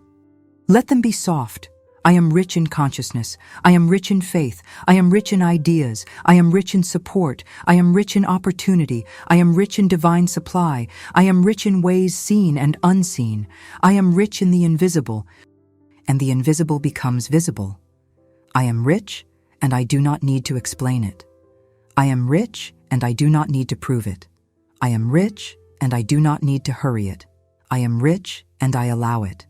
I am rich, and I receive it. I am rich, and I circulate it. And if the mind tries to argue, if it tries to show you a bank statement, if it tries to throw an old memory at you like a stone, do not fight it. Do not debate. Do not wrestle. Simply return to the lullaby. I am rich in consciousness. I am rich in divine supply. I am rich because the source is rich, and I am connected to the source. Now let me tell you another story, one that speaks directly to the phrase, my money is not flowing, and the hidden reason behind it. There was a woman named Nadine, a talented hairstylist with a loyal client base, and to everyone around her it looked like she should have been doing well. Her calendar was full. People loved her work. She had skill. She had charm. Yet she was always behind. Not slightly behind, constantly behind. She would have a good week and then a sudden expense, a good month and then a family emergency. She called it bad luck. She called it life. She called it the way things are. But when Nadine finally became honest with herself, she admitted something quietly painful. She had a love-hate relationship with money. She wanted it. She also judged it. She admired wealthy people. She also resented them. And more than anything, she used money to soothe anxiety. Not lavishly, not with luxury bags or flashy purchases, but in small, daily leaks that were really emotional coping mechanisms. When she felt stressed, she would order food instead of cooking. When she felt lonely, she would buy something small online. When she felt overwhelmed, she would avoid opening bills and then pay late fees. It was not a character flaw, it was an unconscious pattern. And unconscious patterns create unconscious outcomes. Nadine did not need more hustle, she needed more consciousness. One night she listened to a sleep meditation about circulation, and something about the words reached her in a different way than daytime advice ever had. The idea was simple. Money must flow, but it must flow with awareness.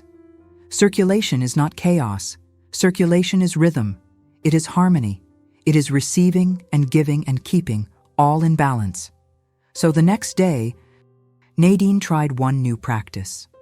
Before spending money, she paused, just for a breath, and asked herself one question, in a neutral tone, not moralizing, not shaming.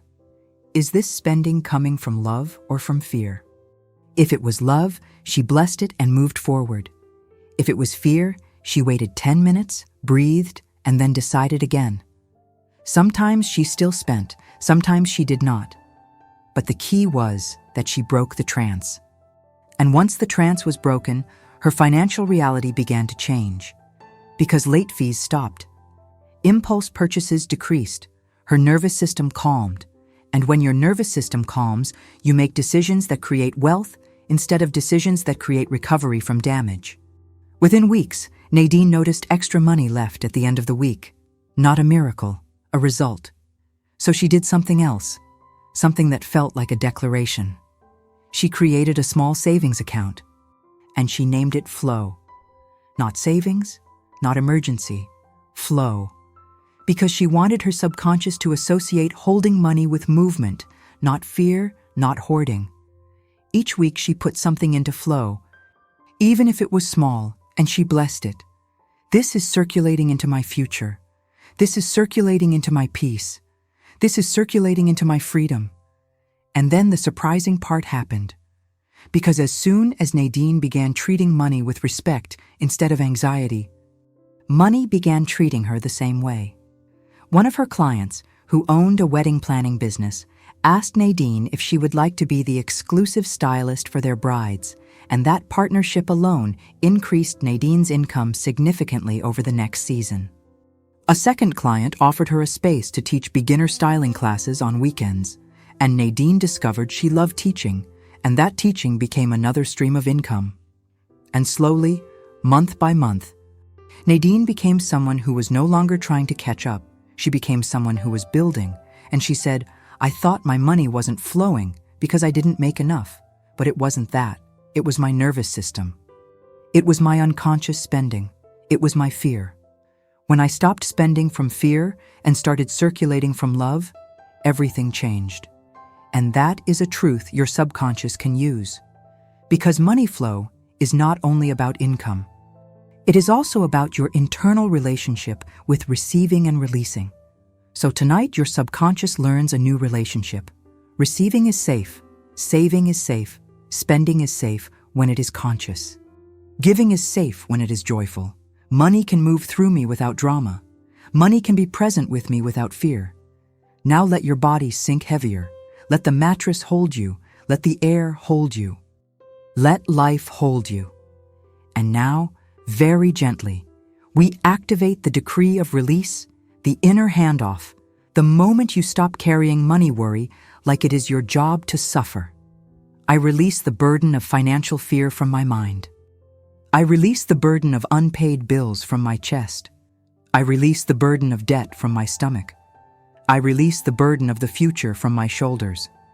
I hand it to divine intelligence within me. I hand it to the presence that never panics. I hand it to the part of me that knows the way, and I go free. I go free to rest. I go free to receive. I go free to circulate. I go free to be provided for in ways that surprise me. I go free to be supported through expected and unexpected channels. I go free. And now the words become quieter, more repetitive, more like the tide, because your sleeping mind likes tides. It likes waves. It likes cycles. So let these waves come. Money flows to me. Money finds me. Money supports me. Money stays with me. Money grows with me. Money moves with me.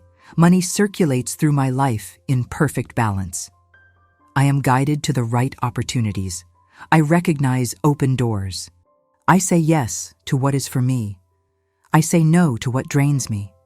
I act with wisdom. I rest with trust. I receive with gratitude. I give with love.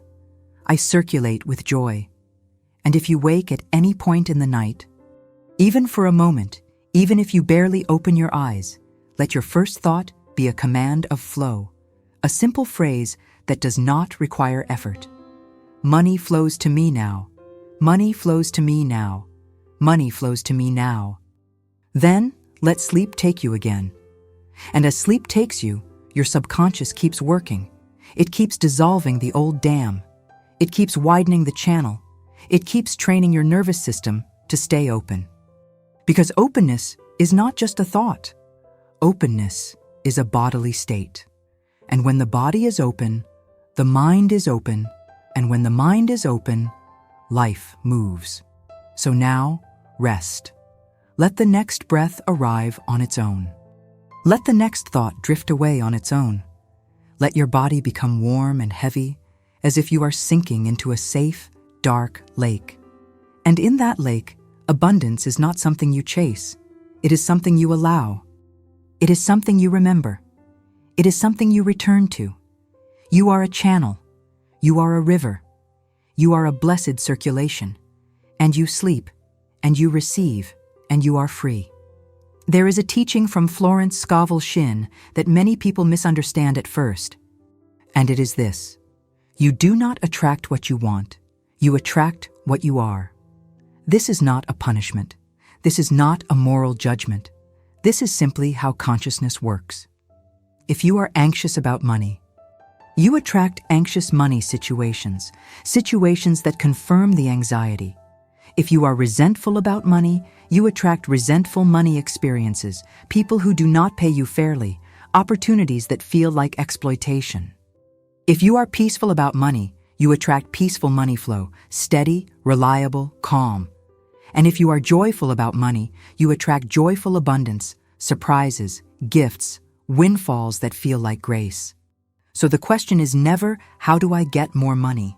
The question is always, who am I being in relationship to money right now? Because you cannot fake this. You cannot perform abundance consciousness for 30 seconds while recording an affirmation and then live the rest of the day in panic and expect the universe to respond to the 30 seconds.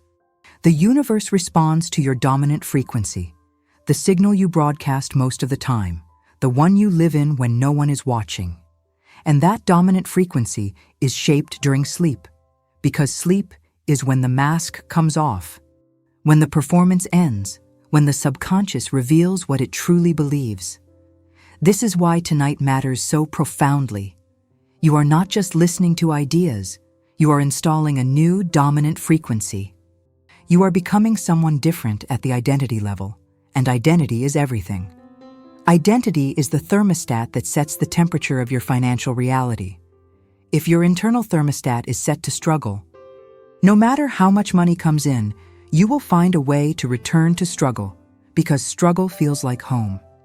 If your internal thermostat is set to abundance, no matter what temporary challenges arise, you will find a way to return to abundance, because abundance feels like home. Let me tell you about a man named Victor who learned this in a way that changed not just his finances, but his entire understanding of how life works. Victor was a talented carpenter, someone who could build anything with his hands, beautiful furniture, custom cabinets, detailed woodwork that people admired. But Victor was always broke, not because he lacked clients. He had plenty of clients, not because he charged too little. He charged fair rates. He was broke because his internal thermostat was set to exactly enough to survive and no more. Whenever he earned extra money, something would break. His truck would need repairs, his tools would need replacing, a family member would need help, and Victor would return to zero every single time. He told himself this was just bad luck, just the way life is for working people, just the hand he was dealt. But then he attended a talk given by someone who had studied Florence Scovel Shinn's work, and the speaker said something that pierced through Victor's defenses. The speaker said, if you always end up in the same place financially, no matter what you do, that place is not your circumstance. That place is your identity. You have an unconscious agreement with that level of money. And until you dissolve that agreement and create a new one, nothing external will change permanently. Victor felt angry at first because it sounded like blame, like saying his poverty was his fault. But the speaker clarified, this is not about fault. This is not about shame. This is about power. If your financial reality is being created by an unconscious agreement, that means you have the power to change the agreement. You are not a victim of external forces. You are the creator of internal frequencies. And when the internal frequency changes, the external circumstances must follow, because that is law. Victor went home that night and did something he had never done before. He sat quietly in his workshop, alone, and he asked himself a hard question. What do I actually believe I deserve to have? And the answer that came up surprised him. He realized that deep down, he believed wealthy people were greedy, that having more than enough was selfish, that if he became wealthy, he would lose his humility, his connection to his roots, his identity as a working man. And so, his subconscious, trying to protect him from becoming someone he did not want to be, kept him exactly where he was, not poor enough to be homeless, not wealthy enough to feel guilty, just enough to survive.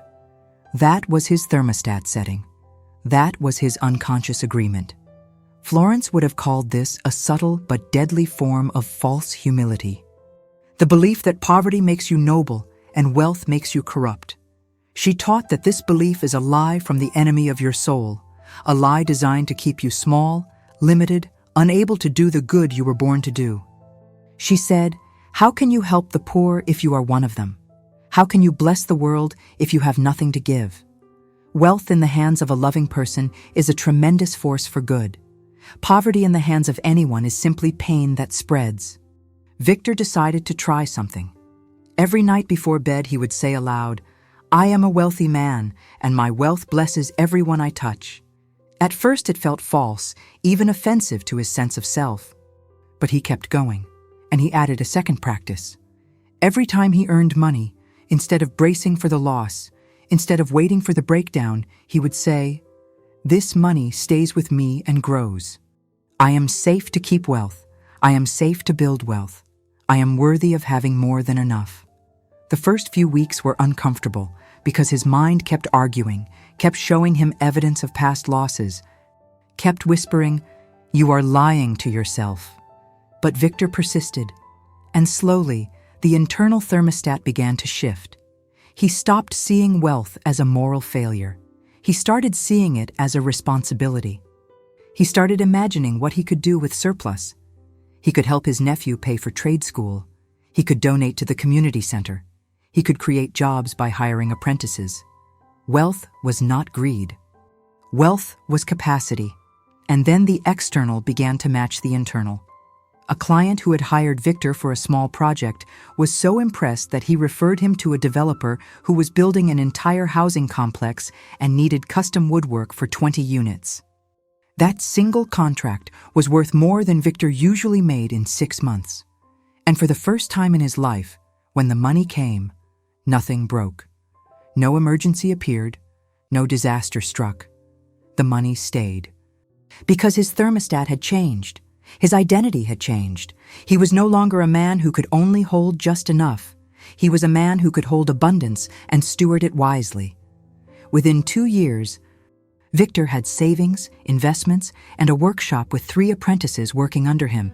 He was not just surviving, he was thriving, and he was using his wealth exactly the way he had imagined.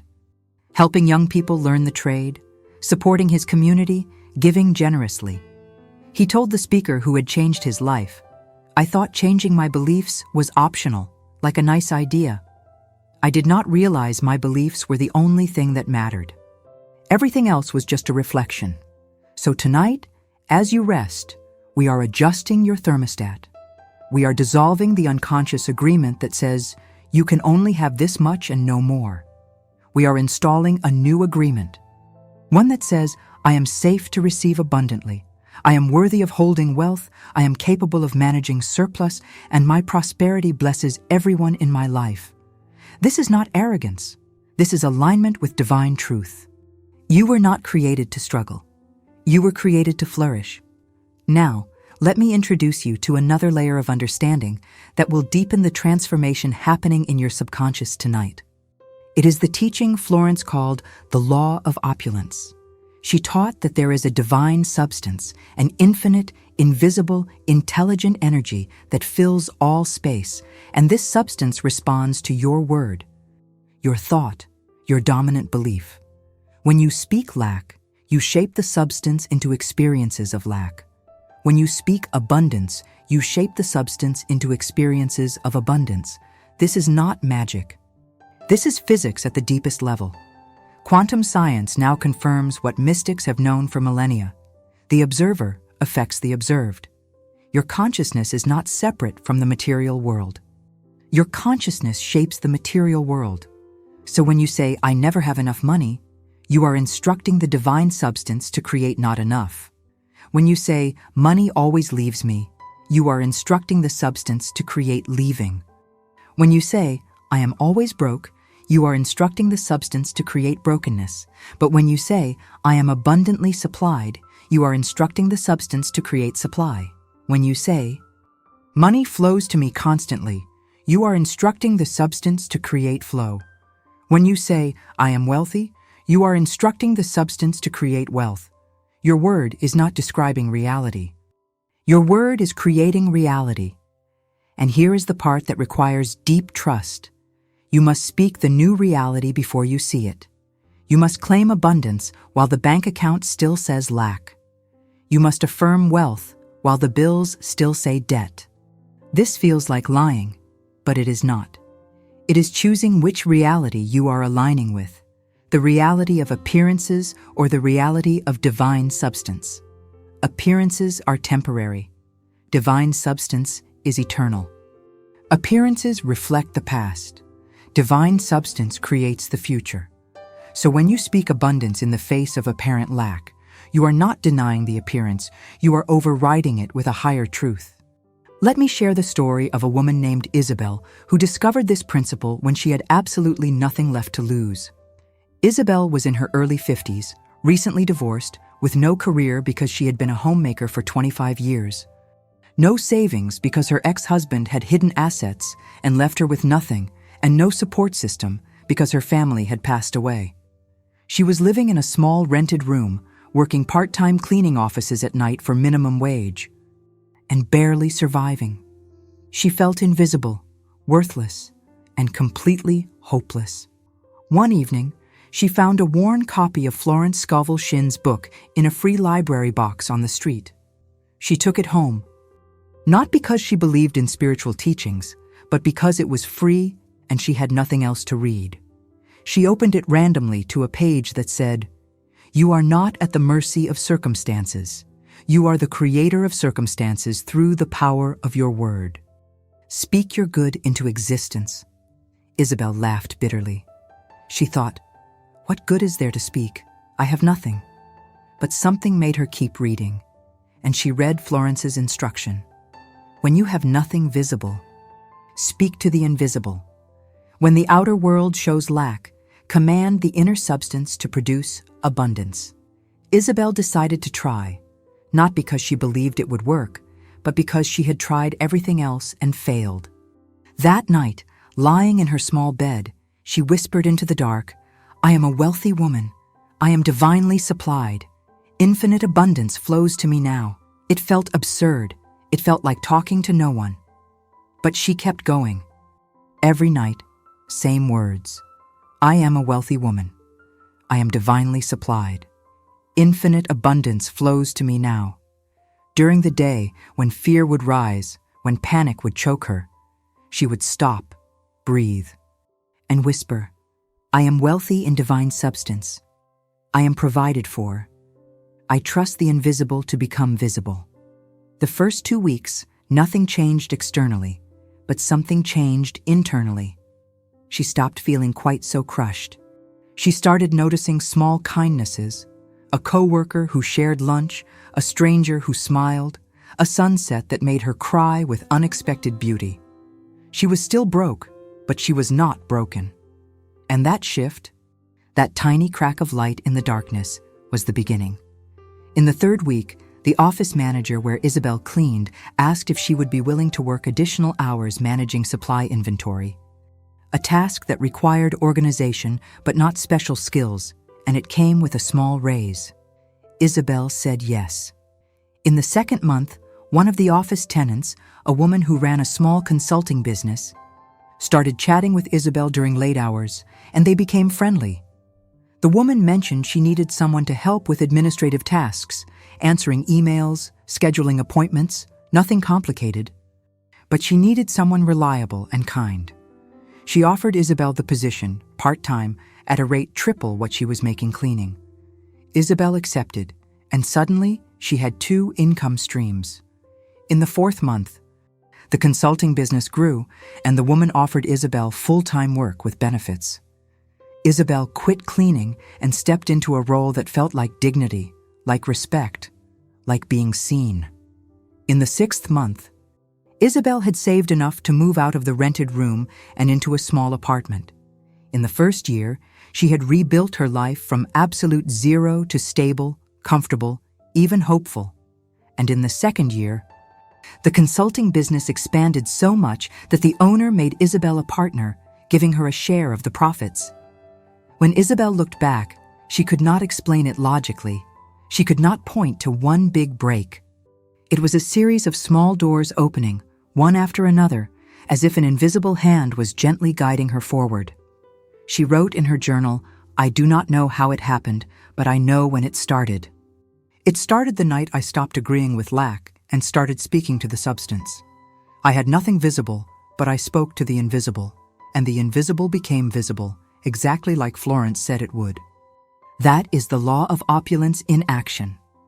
That is divine substance responding to a changed word, a changed consciousness, a changed identity.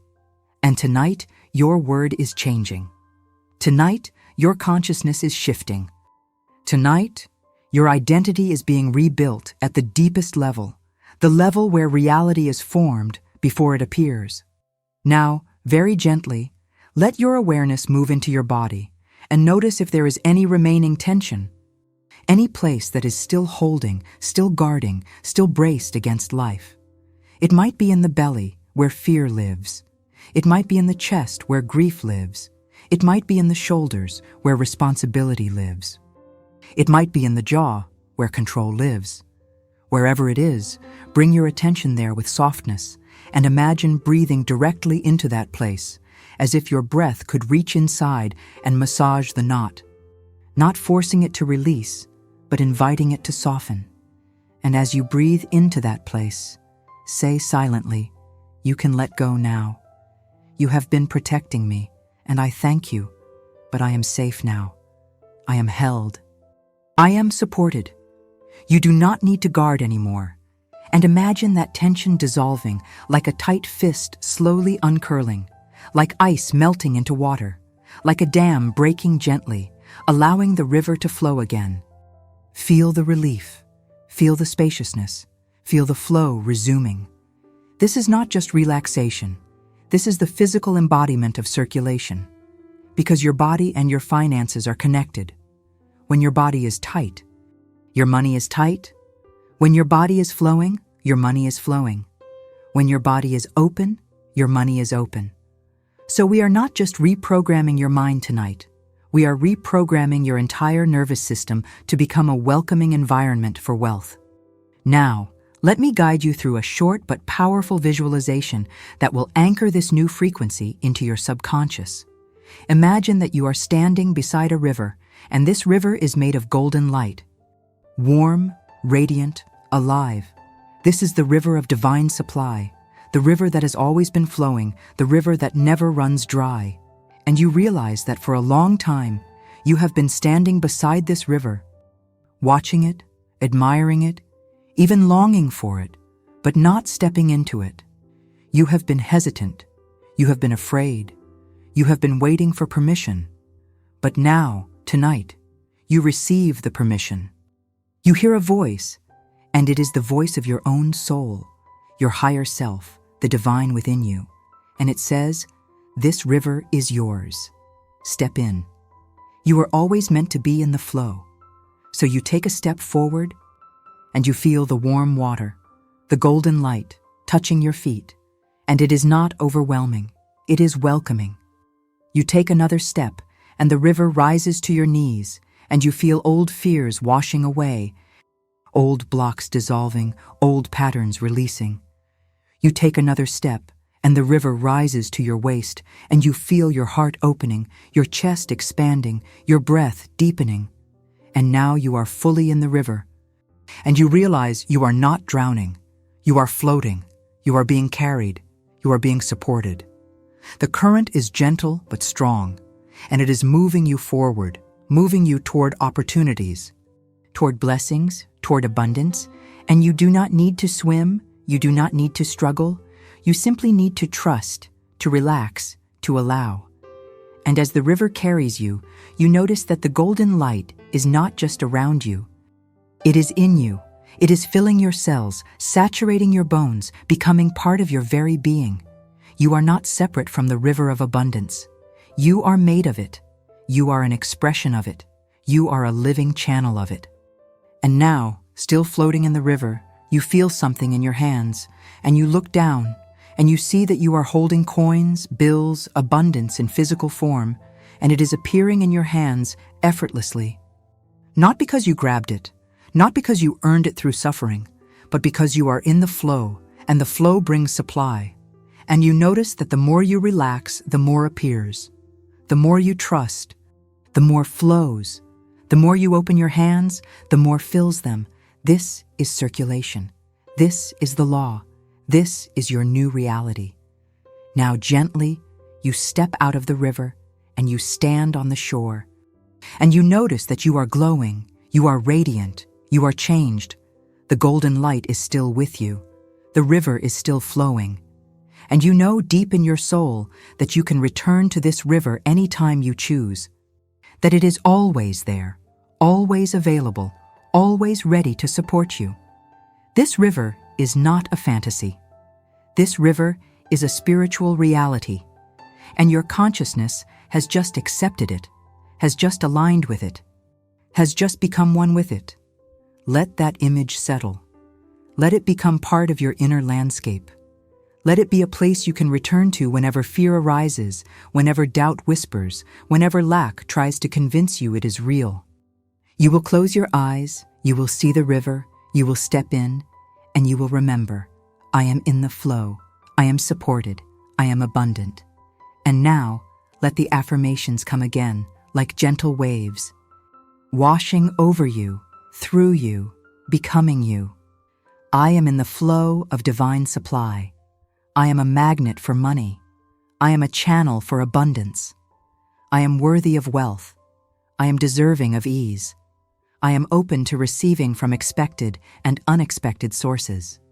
I am grateful for what I have. I am excited for what is coming. I am calm in the knowing that I am provided for. I release all struggle. I embrace all flow. I release all fear. I embrace all faith. I release all lack. I embrace all abundance. Money loves me. Money finds me. Money stays with me. Money grows with me. I am rich in spirit, and spirit creates matter. I am rich in consciousness, and consciousness creates circumstances. I am rich in faith, and faith moves mountains. I am rich, and I allow myself to be rich. I am wealthy, and I allow myself to be wealthy. I am abundant, and I allow myself to be abundant. Let me tell you one more story before we move into the deeper, quieter phase of this night, a story that illustrates the power of allowing, because allowing is often harder than achieving. There was a young woman named Priya who was brilliant, hardworking, ambitious, and completely exhausted. She had been taught that success required relentless effort, that rest was laziness, that if you were not struggling, you were not worthy. So Priya worked 80-hour weeks, sacrificed her health, ignored her relationships, and pushed herself to the edge of collapse, all in the name of building wealth. And she did build some wealth. She earned a good salary. She had savings. But she was miserable. And more confusingly, her income had plateaued. No matter how much harder she worked, she could not break through to the next level. She came across Florence's teaching about divine supply, and one sentence stopped her cold.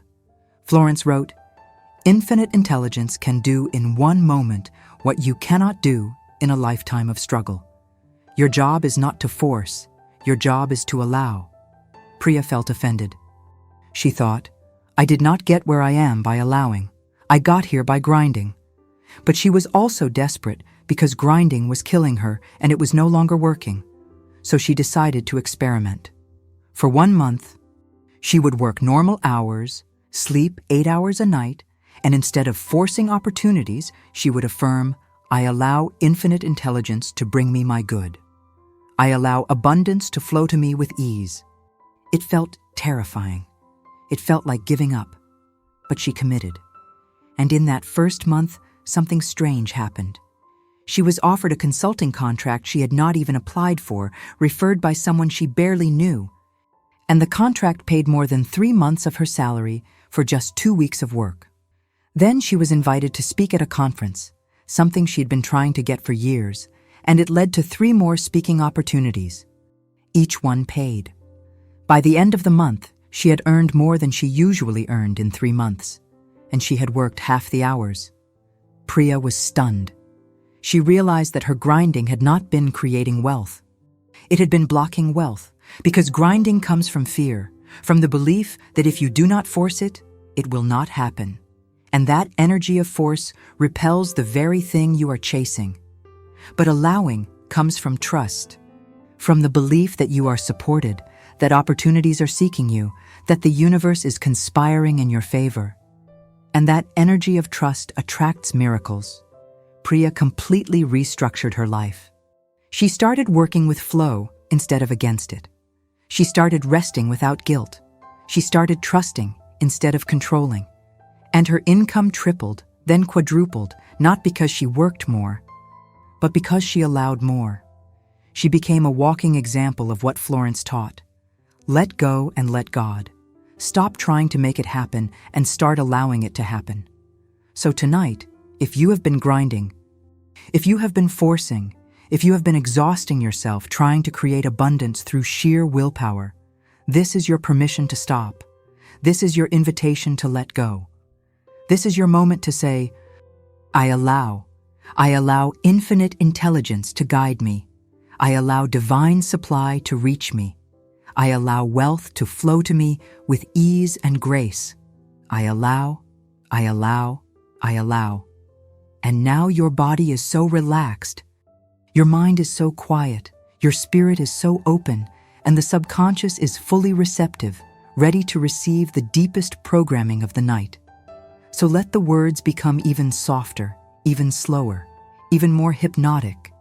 Like a lullaby sung by the universe itself. I am loved. I am held. I am provided for. I am abundant. I am free. I rest now, knowing all is well. I sleep now, knowing I am safe. I release now, knowing I am supported. And tomorrow, I wake as a new person, someone who expects abundance, someone who receives easily, someone who circulates joyfully, someone who lives in the flow. The river is always here. The supply is always flowing.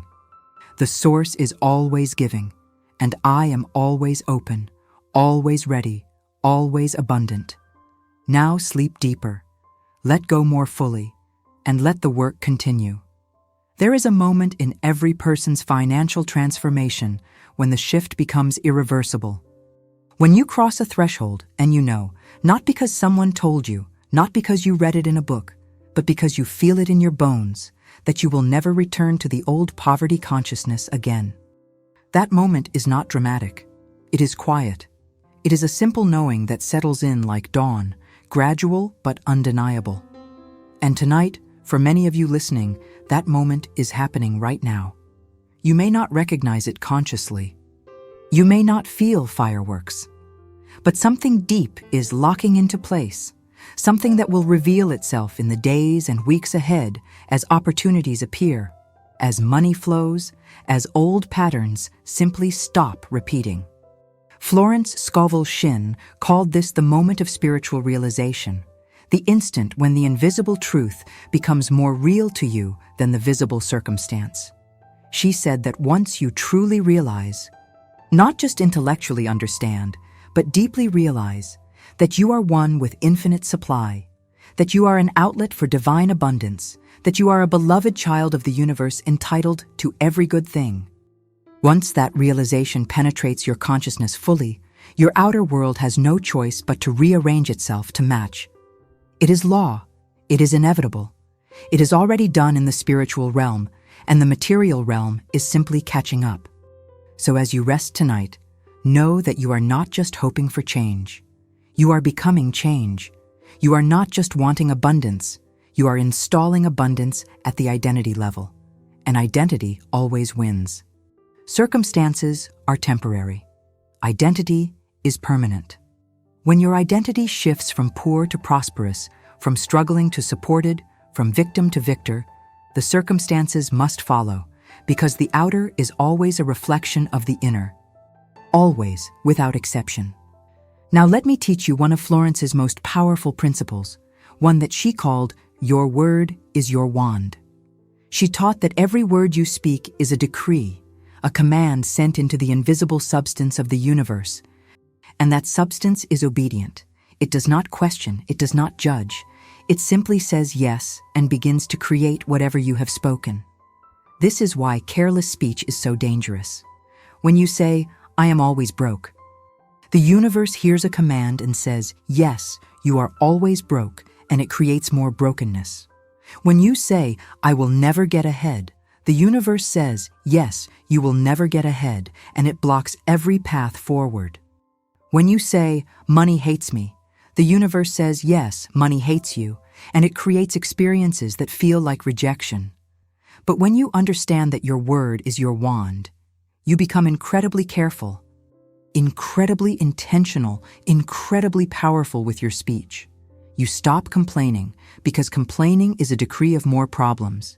You stop gossiping, because gossiping scatters your creative energy. You stop speaking lack because lack speech creates lack experience, and you start speaking only what you want to create. You start using your words like an artist uses a brush, deliberately, beautifully, to paint the reality you desire. Let me tell you about a man named Samuel who transformed his entire financial life by changing nothing but his words. Samuel was a taxi driver in a big city, working long hours, barely making enough to support his family, and constantly stressed about money. He complained all day, every day. He complained about traffic, about rude passengers, about low tips, about the cost of gas, about the unfairness of life. Complaining was his default mode, his way of coping, his language. And his life matched his language perfectly. Everything was hard. Everything was a struggle. Everything confirmed his complaints. One day, a passenger got into his taxi, an older woman with a calm presence, and she listened to Samuel complain for a few minutes, and then she gently said, "Young man, do you know you are cursing yourself with your own mouth?" Samuel was startled. He said, "What do you mean?" She said, "Every word you speak is a prayer, a command to the universe. You are praying for difficulty. You are commanding struggle, and the universe is answering your prayer. If you want your life to change your words first." Samuel was offended, but something about her tone, something about the authority in her voice, stayed with him. That night, he remembered something his grandmother used to say when he was a child. She would say, "If you do not have something good to say nothing at all." He had always thought that was just about being polite. But now he wondered if it was deeper, if it was about protecting your creative power. So he decided to try an experiment. For 7 days, he would stop complaining completely. If he had nothing positive to say, he would stay silent. It sounded impossible, but he committed. The first day was torture. He caught himself complaining dozens of times and had to stop mid-sentence. He felt frustrated, almost angry, because complaining had been his release valve, and now he had no valve. But he kept going. By day 3, something shifted. He noticed that when he stopped complaining about traffic, he started noticing beauty. A sunset between buildings, a child laughing in a stroller, a song on the radio that made him smile. He realized he had been living in a negative filter for so long that he had forgotten there was anything else to see. By day 5, passengers started commenting on his positive energy. One man gave him a $20 tip, triple the fare, and said, "Thank you for being so pleasant. You made my day better." Samuel was shocked. By day 7, he had earned more in tips that week than he usually earned in 2 weeks, not because he worked more hours, but because his energy had changed and people responded to that energy. He kept the practice going. He made it permanent. Stop complaining. Speak only good. And over the next 6 months, his income doubled, not from some external miracle, but from the simple shift in his internal frequency. But the deeper transformation was not the money. It was the realization that he had power. He was not a victim of circumstances. He was a creator of circumstances through his word. And once he realized that, everything changed because he started using his word deliberately. Instead of saying, "This traffic is terrible," he would say, "I move through my day with ease." Instead of saying, "People are so rude," he would say, "I attract kind and generous people." Instead of saying, "I will never get ahead," he would say, "I am increasing in abundance every day." And the universe, faithful and obedient, responded to every decree. Samuel eventually saved enough to buy his own taxi. Then a second, then a third. He hired other drivers and became a small business owner. And he would tell everyone who worked for him, "Your words create your world, so speak carefully, speak powerfully. Speak only what you want to see. That is the secret I learned. That is the wand I use." So tonight, as your subconscious absorbs these truths, we are reprogramming your default language, your habitual speech, your internal dialogue.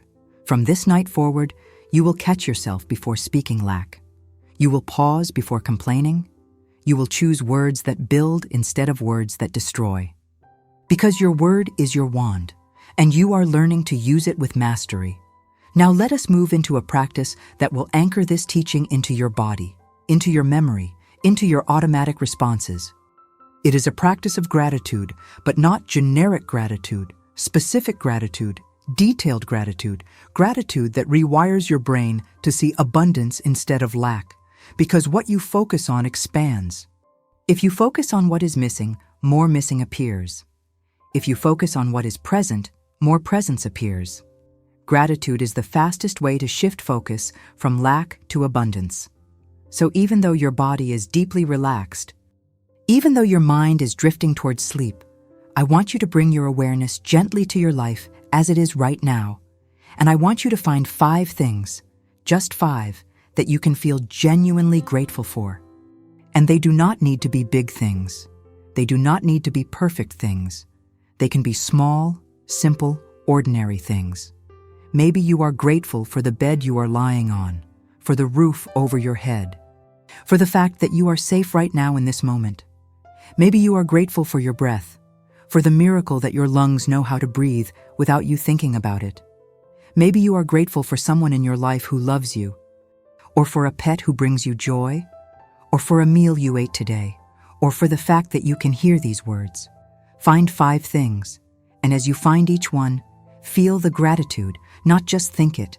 Feel it in your chest. Feel the warmth, the softness, the relief. Let gratitude become a physical sensation, not just a mental concept. And as you feel it, say silently, "Thank you, thank you, thank you." This simple act of gratitude is creating a vibrational shift in your energy field. And that shift is magnetic. It draws more blessings toward you. It opens doors. It attracts opportunities. It signals to the universe that you are ready to receive more good. Florence taught that ingratitude is one of the greatest blocks to prosperity. Because ingratitude says, what I have is not enough, I am not satisfied, I am still in lack. And the universe responds by giving you more experiences of not enough. But gratitude says, I am blessed, I recognize abundance, I am satisfied. And the universe responds by giving you more experiences of blessing. So gratitude is not just a nice feeling. Gratitude is a strategic tool for creating wealth. Now, as you continue to rest, let me share with you a scientific understanding of what is happening in your brain during this sleep programming. Because understanding the mechanism can deepen your trust, and trust accelerates results. Neuroscientists have discovered that during sleep, particularly during REM sleep and deep delta wave sleep, your brain is doing something extraordinary. It is consolidating memories, yes, but it is also reorganizing neural pathways, strengthening connections that were activated during the day and weakening connections that were not. This is why habits form. This is why trauma gets stored. And this is why sleep programming works. When you fall asleep listening to affirmations of abundance, listening to stories of financial transformation, listening to the truth of divine supply, those concepts are being activated in your neural network. Your brain is firing neurons associated with wealth, with flow, with receiving, with trust. And because those neurons are firing during sleep, during the consolidation phase, your brain interprets them as important, as true, as worth strengthening. So it builds stronger connections around those ideas. It makes those pathways more automatic. And over the course of 21 nights, those pathways become your new default, your new normal, your new unconscious programming. Meanwhile, the old pathways, the ones associated with lack, with fear, with struggle, are not being activated during sleep. They are quiet. They are dormant.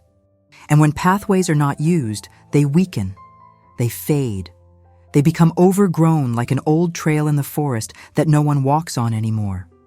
This is called synaptic pruning, and it happens most effectively during sleep. So you are not just building new wealth consciousness tonight. You are also dismantling old poverty consciousness. Both processes are happening simultaneously, and the result is a complete transformation of your financial operating system.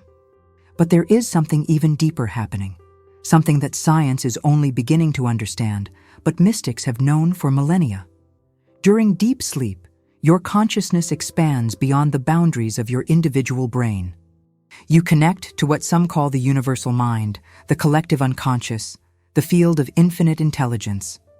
And in that expanded state, you have access to information, to guidance, to solutions that your waking mind could never figure out. This is why people wake up with sudden insights, with creative breakthroughs, with answers to problems they had been struggling with for months. The answer did not come from their personal thinking. It came from the universal mind, accessed during sleep. So tonight, as you sleep, you are not just reprogramming your personal subconscious. You are also connecting to the infinite intelligence that knows exactly how to bring money into your life, that knows exactly which doors to open, which people to bring across your path, which opportunities to reveal. You do not need to figure it out. You simply need to sleep, trust, and allow the intelligence to work. And it will. It is working right now. Let me tell you about a woman named Fatima who experienced this in a very dramatic way. Fatima had been unemployed for 8 months, applying to hundreds of jobs, getting rejection after rejection, and she was on the verge of losing her apartment. She was terrified, desperate, and completely out of ideas. One night, exhausted from worry, she fell asleep listening to a meditation about divine guidance. And she had a dream. In the dream, she saw herself walking into a specific building, a tall glass building downtown that she recognized but had never entered. She saw herself taking an elevator to the 9th floor, walking into an office and meeting a woman with short gray hair and kind eyes. The woman in the dream said, "I have been waiting for you."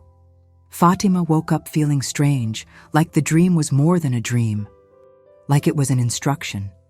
She felt foolish, but she also felt compelled. So that afternoon she went to the building from her dream. She took the elevator to the 9th floor. There were several offices, and she did not know which one to enter, but she saw a door with a sign that said Marketing Solutions, and something inside her said, "This one." She walked in. The receptionist asked if she had an appointment, and Fatima, feeling ridiculous, said, "No, but I need to speak with someone about employment opportunities."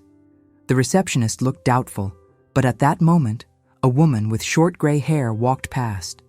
The exact woman from the dream, and she overheard Fatima. She stopped, looked at Fatima curiously, and said, "Come into my office." Fatima followed, her heart pounding. The woman introduced herself as the director of the company. And she said, "We just had someone resign unexpectedly yesterday, and I have been praying for the right person to appear. Tell me about yourself." Fatima, still in shock, shared her background. The woman listened, nodded and said, "I believe you were sent here. Can you start Monday?"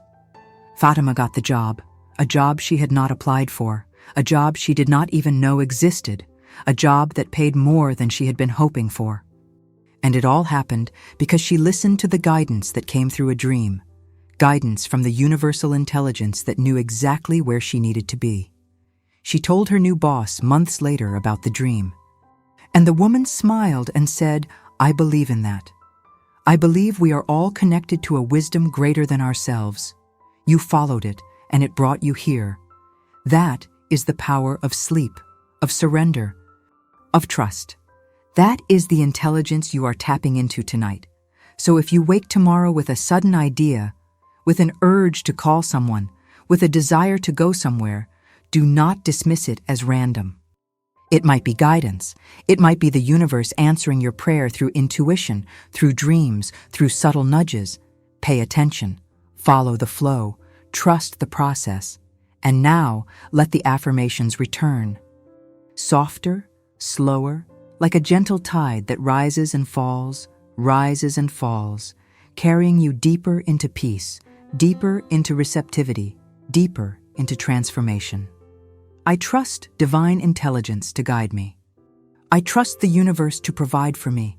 I trust the flow to carry me. I release the need to control. I release the need to know how. I release the need to force. I allow. I receive. I trust.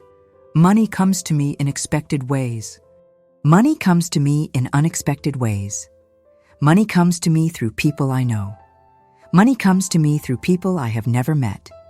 Money comes to me through old channels. Money comes to me through new channels. Money comes to me because I am open. Money comes to me because I am worthy. Money comes to me because I am aligned. I am a magnet. I am a channel. I am a river. I am abundance in human form. And now, very gently, I want to introduce you to a practice that Florence recommended for the middle of the night, for those moments when you wake at 2 or 3 in the morning, when the house is silent, when the world feels still. She called it the Midnight Decree, and it is incredibly powerful because the middle of the night is a thin place, a place where the veil between the conscious and subconscious is almost transparent, where your word has even more creative power than usual. So if you wake at any point tonight, instead of worrying, instead of checking the time, instead of letting fear creep in, simply whisper into the dark, "Money flows to me now, money flows to me now, money flows to me now," 3 times, that is all.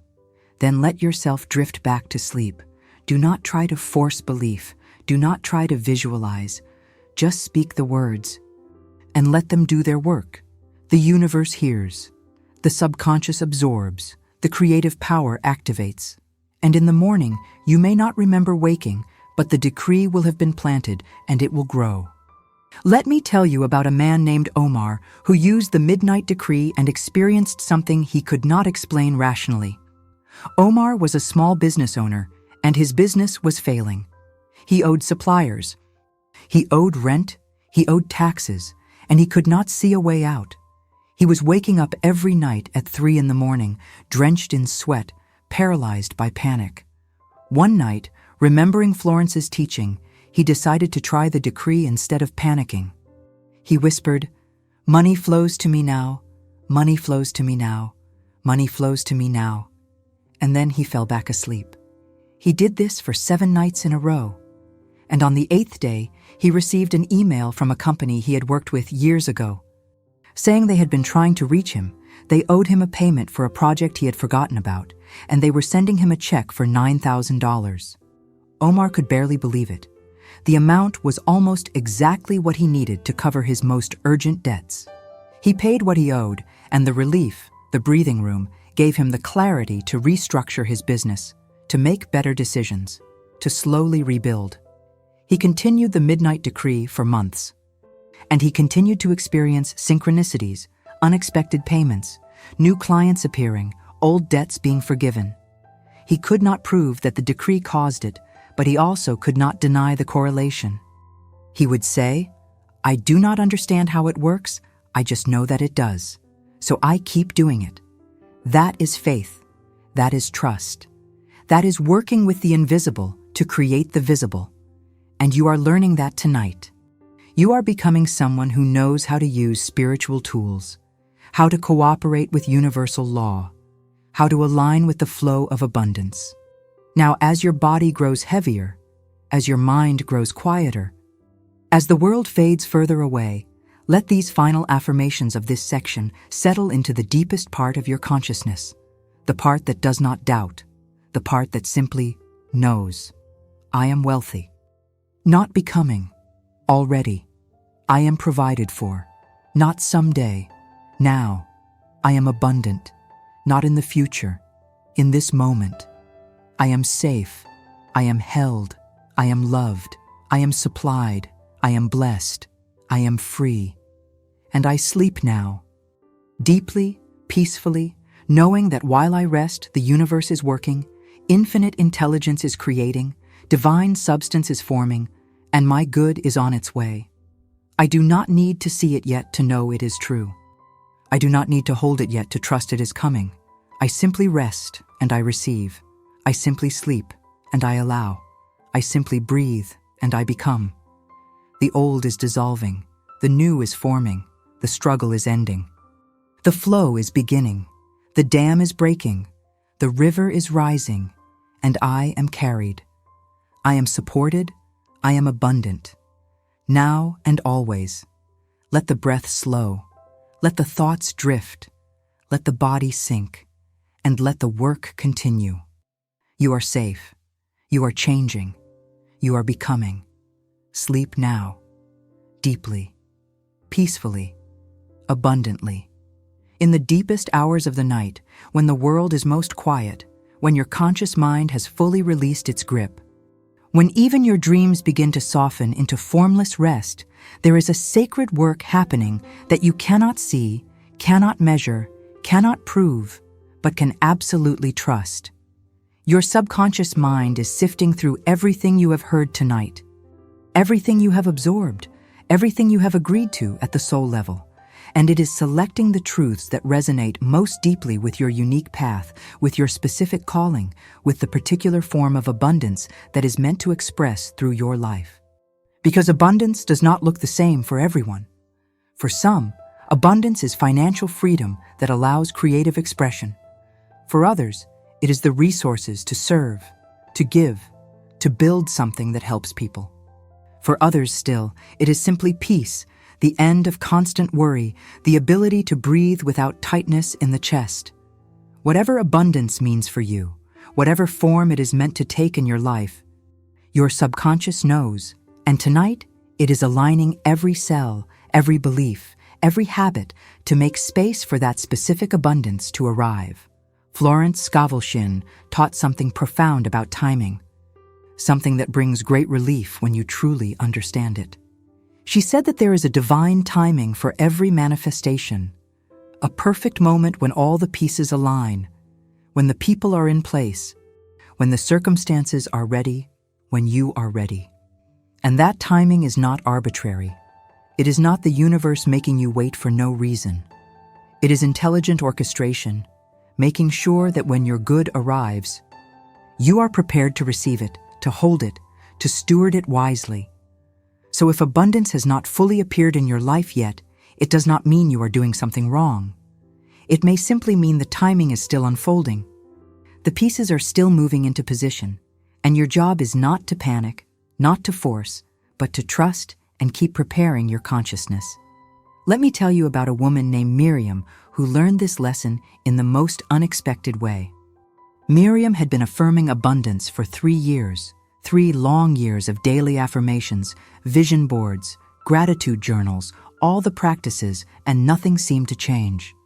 She was still working a job she disliked, still struggling to pay bills, still feeling stuck. She was starting to lose faith, starting to think that maybe the spiritual laws worked for other people but not for her. She felt angry at God, angry at herself, angry at the unfairness of it all. One evening, she attended a lecture on Florence Scovel Shinn's work, and during the question period, she stood up and said, with frustration in her voice, "I have been doing everything right for 3 years, and nothing has happened. When does it work? When do I get my demonstration?" The speaker looked at her with compassion and said, "My dear, you are asking the wrong question. The question is not when, the question is what is the lesson I need to learn while I wait? Because the waiting is not punishment. The waiting is preparation, and if you resist the preparation, you delay the manifestation." Miriam sat down, stunned and a little offended, but the words stayed with her. That night, she asked herself honestly, "What am I supposed to be learning?" And the answer came quietly, almost like a whisper from her own soul. You are supposed to learn that your worth is not dependent on your bank account. You are supposed to learn to feel abundant even when the numbers say otherwise. You are supposed to stop measuring your value by external success and start recognizing your inherent value as a divine being. That is the lesson, and until you learn it, money will not stay because you will always attach your identity to it, and that attachment will create fear, and fear will push money away. Miriam realized she had been doing all the practices from a place of desperation, not faith. She had been affirming abundance while feeling worthless without it. She had been visualizing wealth while believing she was nothing without it. And that contradiction, that split energy, was the block. So she made a decision. For the next 6 months, she would practice feeling valuable, worthy, and abundant regardless of her external circumstances. She would stop checking her manifestation like checking a package tracking number. She would simply live as if she was already enough, already blessed, already complete. It was hard at first because the habit of measuring herself by money was deep, but she kept going and something shifted. She started enjoying her life more. She started noticing beauty. She started being kinder to herself. She started feeling peaceful. And then, in month 5 of her new practice, something happened. She was offered a position at a different company. A position she had not applied for, referred by a colleague who barely knew her but respected her work. The salary was nearly double what she had been making. She accepted, and within 6 months, her entire financial reality had transformed. But the bigger transformation was internal. She no longer needed money to feel valuable. She felt valuable, and therefore money came. She no longer chased abundance from lack. She rested in abundance, and therefore it multiplied. She told the speaker months later, "You were right. The waiting was preparation. I was not ready 3 years ago. I would have gotten the money and lost it because I did not know who I was. Now I know." And the money is just a reflection of that knowing. That is divine timing. That is intelligent delay. That is the universe loving you enough to make you wait until you are truly ready. So if you are waiting, do not waste the wait. Use it. Learn from it. Grow through it. Become someone who can hold the abundance you are asking for. And when the time is right, when you are ready, it will come and it will stay. And it will grow because you will have the consciousness to sustain it. And now, as you rest in this knowing, as you trust the timing, as you release the urgency, let your body relax even more deeply. Let your shoulders drop another inch. Let your jaw go completely slack. Let your tongue rest heavy in your mouth. Let your eyes, already closed, sink back into their sockets as if they are melting into softness. Let your entire face become smooth, expressionless, peaceful. And as your face relaxes, notice how your mind relaxes. There is a direct connection. A relaxed face creates a relaxed mind. A relaxed mind creates a receptive consciousness. And a receptive consciousness allows miracles. Now I want to guide you through a practice that Florence used with her students, a practice she called entering the silence. It is a state of deep inner stillness where you are not thinking, not visualizing, not affirming, just resting in pure being, in pure presence, in pure connection to the divine within. And it is in this silence that the most powerful shifts happen, because in the silence, there is no resistance, no doubt, no argument. There is only peace. And peace is the frequency of miracles. So bring your awareness to the space inside your chest, the area around your heart, and imagine that inside that space there is a soft, warm light, gentle and steady, like a candle flame that never flickers. This light is your divine essence, your true self, the part of you that has always been whole, always been abundant, always been connected to infinite supply.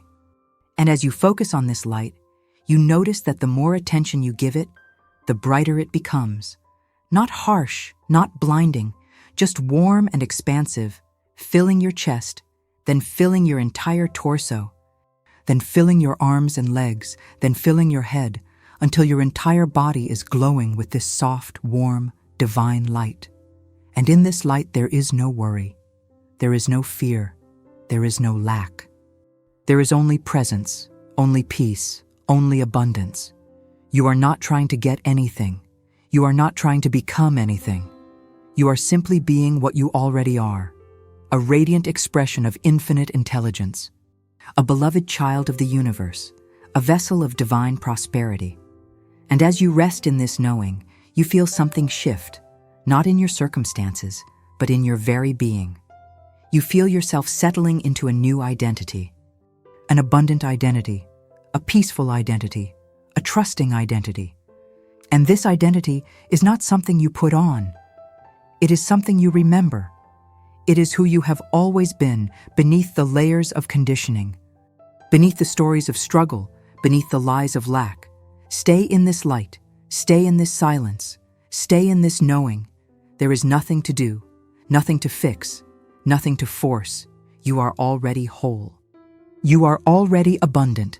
You are already free. The silence knows this. The light knows this. And now, you know this too.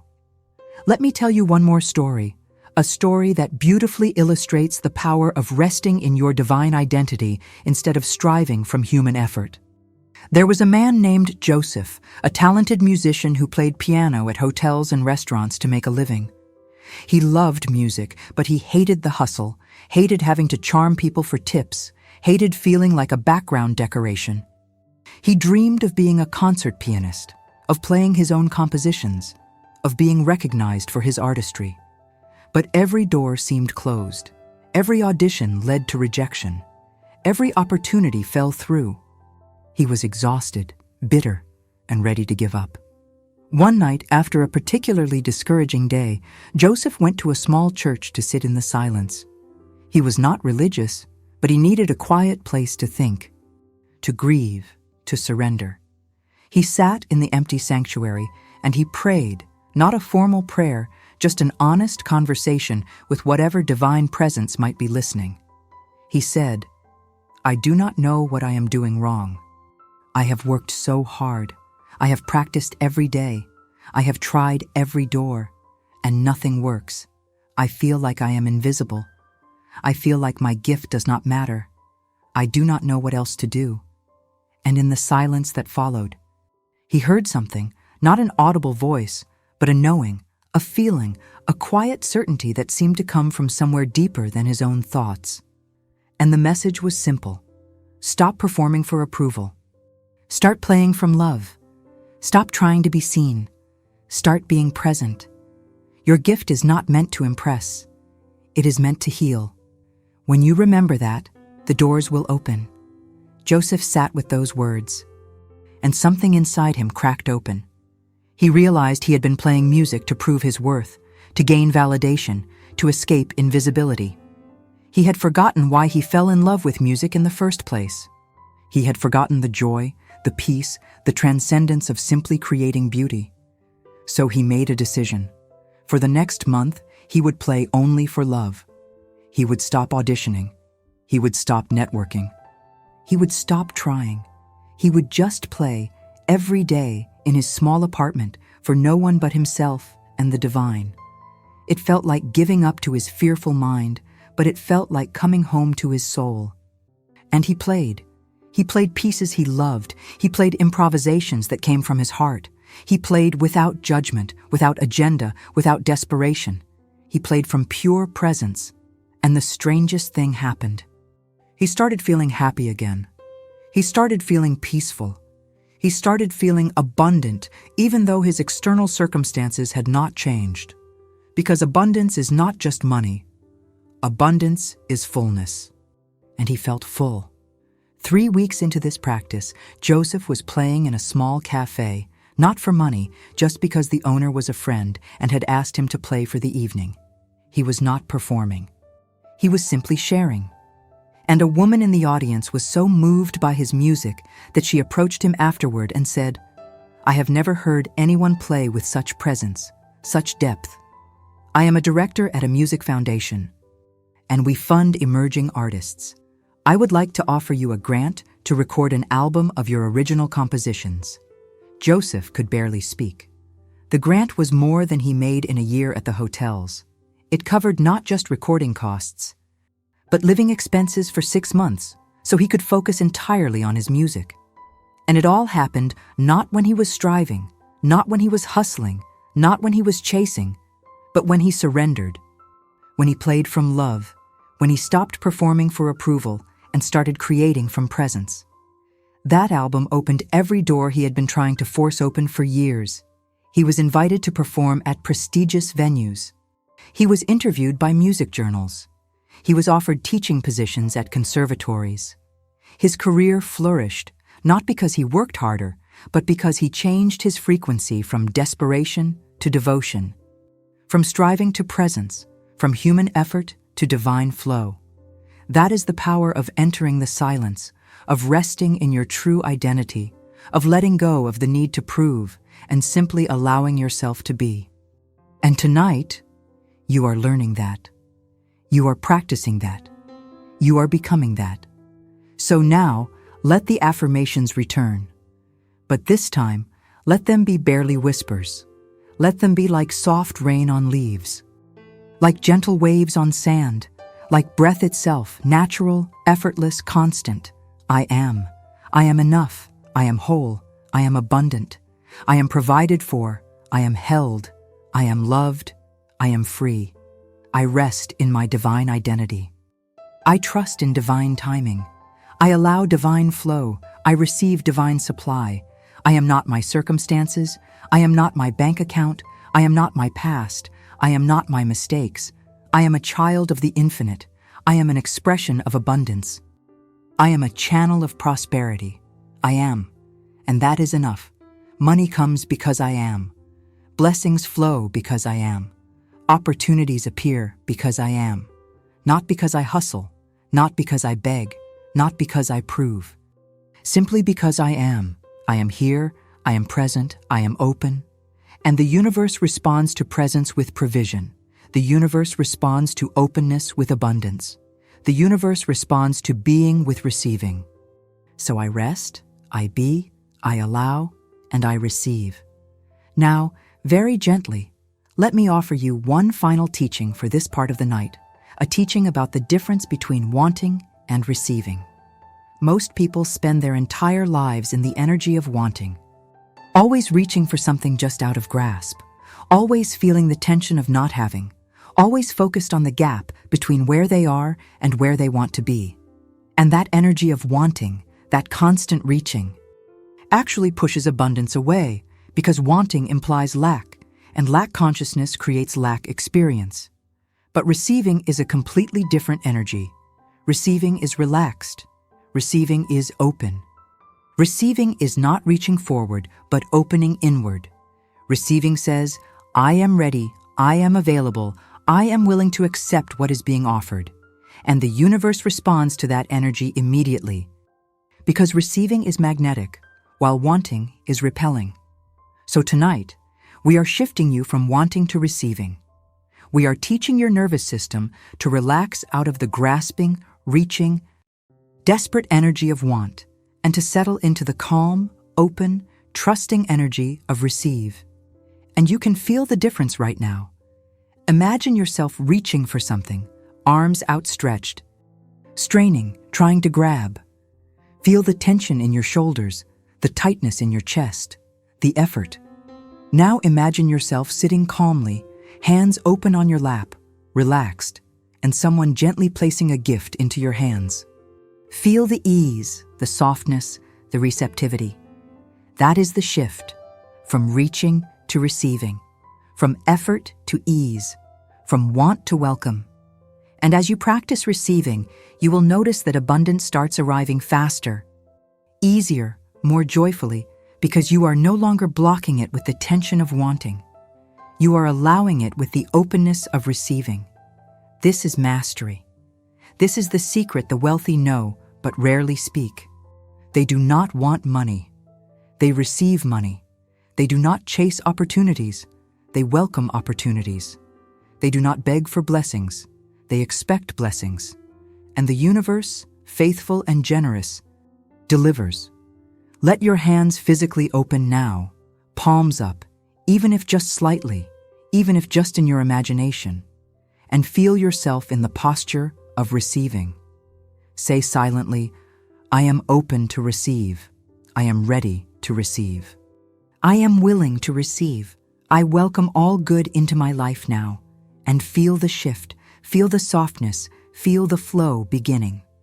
Now let your breath become so slow, so soft, so gentle that you barely notice it. In and out, like the tide, like the rhythm of life itself. And with each exhale, release a little more. Release the need to know how. Release the need to control when. Release the need to make it happen. Just release, just trust, just rest. Your work tonight is almost complete. Your subconscious has received everything it needs. The seeds have been planted. The soil has been prepared. The watering has begun. And now, all that is left is to rest, to sleep, to allow the growth to happen in the invisible realm, knowing with absolute certainty that what is planted in faith will be harvested in form. So sleep now, deeper than before, more peacefully than before, more trusting than before, knowing that you are different than you were when this night began, knowing that the old consciousness is dissolving, knowing that the new consciousness is forming, knowing that your financial reality is shifting, even now, even here, even as you rest. You are abundant. You are provided for. You are blessed beyond measure. And all is well. All is so well. Sleep, receive, become. And now, as we move into the final hours of this sacred reprogramming session, as your body rests deeply and your mind becomes a perfect receiver for truth, we are going to solidify the new foundation we have built together tonight. We are going to lock in the consciousness of abundance so firmly, so completely, that no doubt, no fear, no old pattern can ever shake it again. You are not just visiting abundance tonight. You are moving in. You are making it your permanent residence, your home, your default state of being. Florence Scovel Shinn often spoke about the importance of sealing your good, of putting a spiritual stamp on your manifestation that says, "This is mine, it is done, it cannot be reversed." And the way you seal your good is through gratitude and release. You thank the universe before the physical manifestation appears, and you release the outcome completely, knowing it is already accomplished in the divine mind. This combination of gratitude and release is the most powerful creative act a human being can perform, because it signals absolute faith. And faith is the substance of things hoped for, the evidence of things not seen. So tonight, we are going to practice this sealing process together.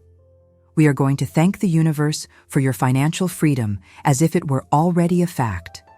We are going to thank the universe for your overflowing bank account, as if you could see the numbers right now. We are going to thank the universe for your perfect career, your thriving business, your debt-free life, as if you were living it in this very moment, because in the realm of spirit, you are living it. And by affirming it with gratitude, you are bringing that spiritual reality into physical form.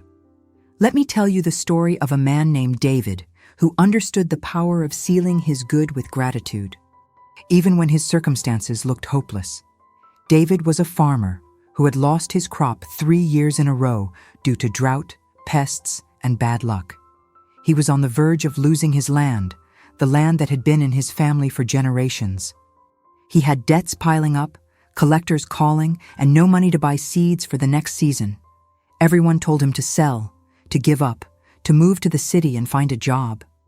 But David felt a deep connection to his land, a calling to farm, and he could not let go.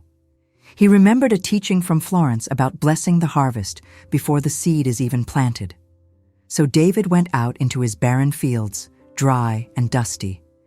And he stood in the middle of the emptiness, and he raised his hands, and he said, "I thank you, God, for the most abundant harvest this land has ever produced.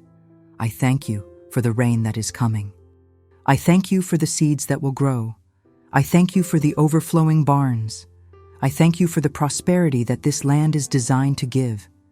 He did not see any rain. He did not have any seeds. But he thanked anyway. He sealed his good with gratitude. He did this every day for a week, standing in the dust, thanking for the harvest. His neighbors thought he had lost his mind. They laughed at him. They shook their heads, but David kept thanking. And then a series of synchronicities began to unfold. An old friend visited and, seeing David's situation, offered to lend him money for seeds, not as a loan with interest, but as an investment in the crop. David bought the best seeds he could find. Then, just as he planted, the rains came, gentle, steady, perfect rains that soaked the earth without washing away the soil. The weather that season was ideal.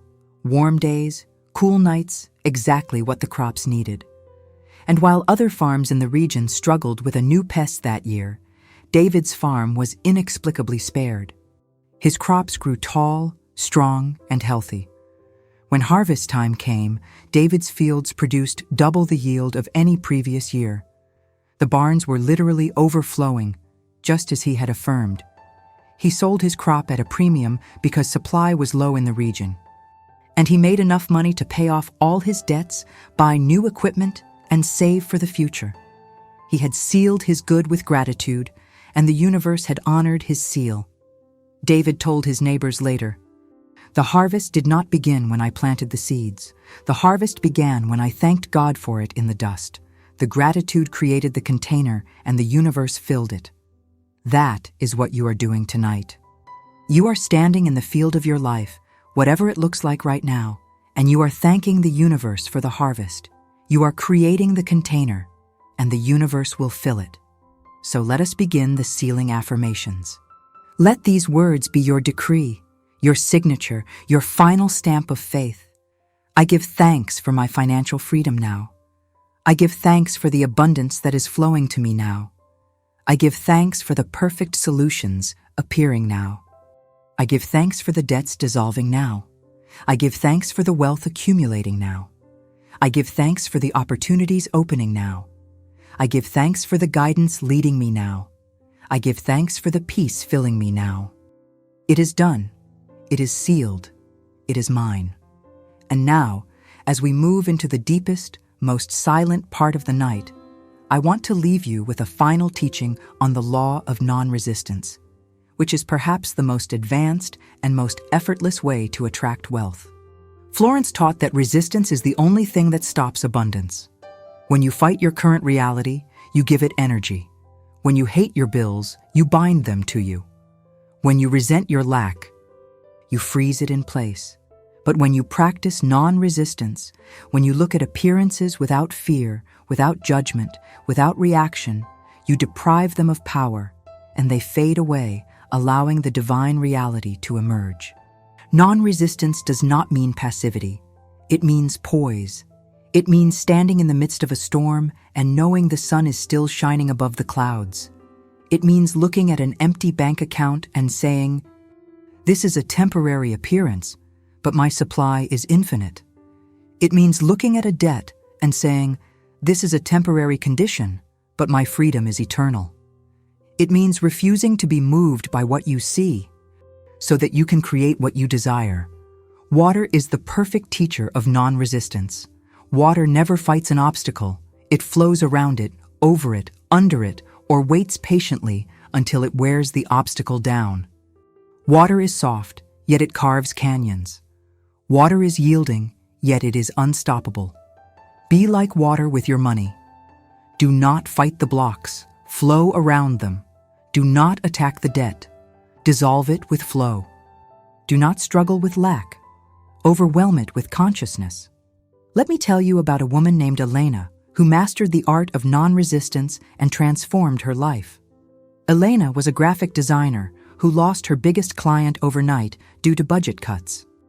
That client represented 80% of her income. Suddenly, she was facing a mortgage she could not pay, bills piling up, and a terrifying silence where work used to be. Her first reaction was panic. She frantically emailed everyone she knew, begging for work. She lowered her rates. She stayed up all night worrying. And the result? Nothing. Silence. Rejection. Her resistance, her fear, her frantic energy was pushing everything away. Then she remembered the law of non-resistance. She realized she was fighting the situation, treating it as a disaster, giving it power. So she stopped. She stopped the frantic emails. She stopped the worry. She stopped the struggle.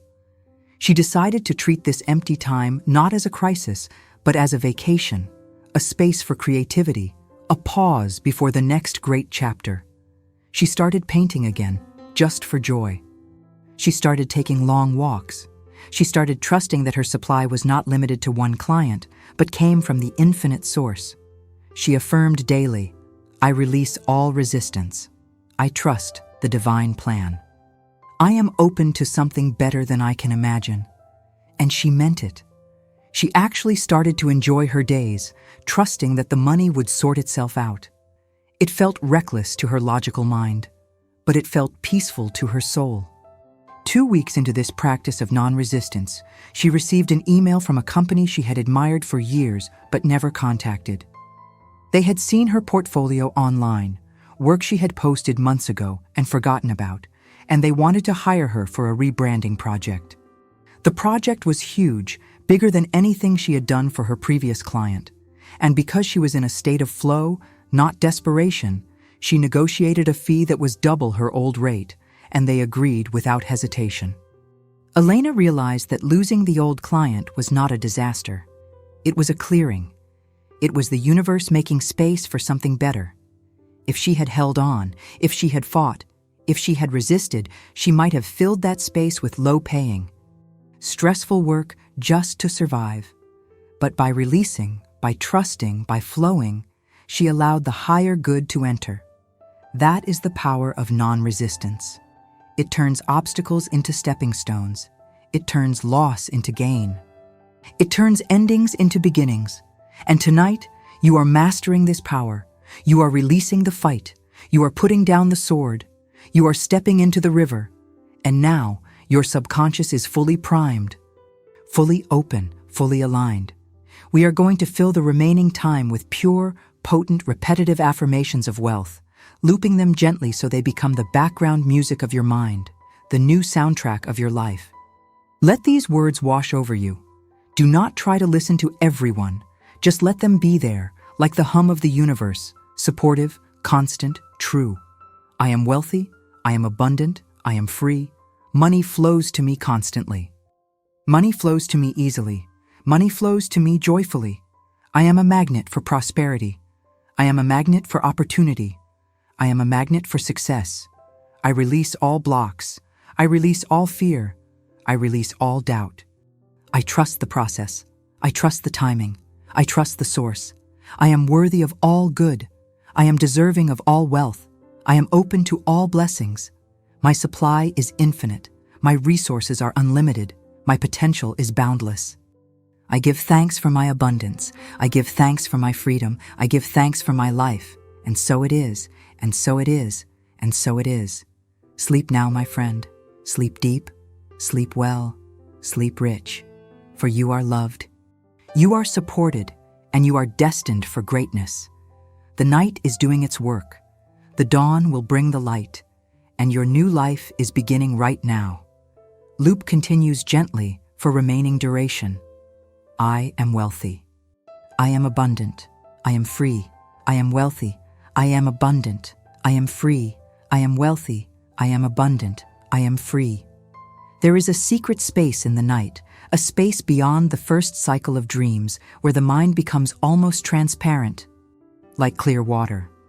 It is here, in this deep quiet, that we can address the most stubborn roots of scarcity, the ones that hide behind logic, the ones that say, but look at the economy, or look at my background, or look at the numbers. These are the logical blocks. And logic is often the guard dog of limitation. It barks to keep you safe, but it also keeps you small. So tonight, we are going to gently put that guard dog to sleep. We are going to bypass the logical mind entirely and speak directly to the miraculous mind, the part of you that knows no limits, the part of you that understands that miracles are natural when laws are understood. Florence Scovel Shinn taught that man can only receive what he sees himself receiving. And this vision is often clouded by what she called the army of the aliens, the negative thoughts, the doubts, the fears that invade your mental house. Tonight, we are not fighting the aliens. We are simply evicting them by filling the house with so much light that they have nowhere to hide. We are filling your mental house with the light of truth, the light of opulence, the light of divine right. Let me tell you about a man named Julian, who was a logical man, an engineer, someone who believed only in what he could measure. Julian had lost his job during a merger, and for 6 months he had analyzed every variable, sent out perfectly crafted resumes, calculated probabilities, and received 0 offers. His logic told him the market was bad. His logic told him he was overqualified or underqualified or just unlucky. His logic was building a cage around him, bar by bar. His wife, who was more intuitive, suggested he stop analyzing and start visualizing. She suggested he use Florence's affirmation, "There is no competition on the spiritual plane. What is mine is given to me under grace." Julian scoffed. "Grace doesn't pay the mortgage," he said, "but desperation softens even the hardest logic." One night, unable to sleep, he decided to try. He lay in bed and imagined not the interview, not the offer letter, but the feeling of driving to work. He imagined the feeling of his hands on the steering wheel, the feeling of purpose, the feeling of gratitude for a paycheck. He bypassed the how and went straight to the is. He did this for 3 nights. On the 4th morning, he received a call from a former colleague he hadn't spoken to in 5 years. The colleague had started a new firm and was looking for someone with exactly Julian's specific niche experience Julian had thought was obsolete. The colleague didn't ask for a resume. He didn't ask for an interview. He asked, "When can you start?" The salary was higher than his previous job. The commute was shorter. The work was more interesting. Logic could not explain it. Probability could not predict it. But the spiritual law had delivered it. Julian realized that his logic had been calculating based on visible data only, while the spiritual law was operating on invisible data, the connections, the timing, the divine orchestration that no spreadsheet can capture. Tonight, we are asking your logical mind to stand down. We are thanking it for its service, but relieving it of its command. You do not need to figure out how the money will come. You do not need to connect the dots. You do not need to build the bridge. You only need to cross it. The bridge is being built by invisible hands right now, ahead of your every step. Now, let us deepen the imprint of deserving. This is a heavy word for many. We are taught we must earn, struggle, suffer to deserve. But nature does not struggle to deserve rain. The flower does not struggle to deserve sunlight. They receive because they exist. You are part of nature. You are part of the divine creation. You deserve abundance because you breathe. You deserve prosperity because you are here. Imagine a vast golden ocean. This is the ocean of abundance. You are standing on the shore with a teaspoon. You dip it in. That is your current belief in what you deserve. Now imagine you trade the teaspoon for a cup. The ocean doesn't care. It has plenty. Now trade the cup for a bucket. The ocean doesn't notice the loss. Now trade the bucket for a tanker truck.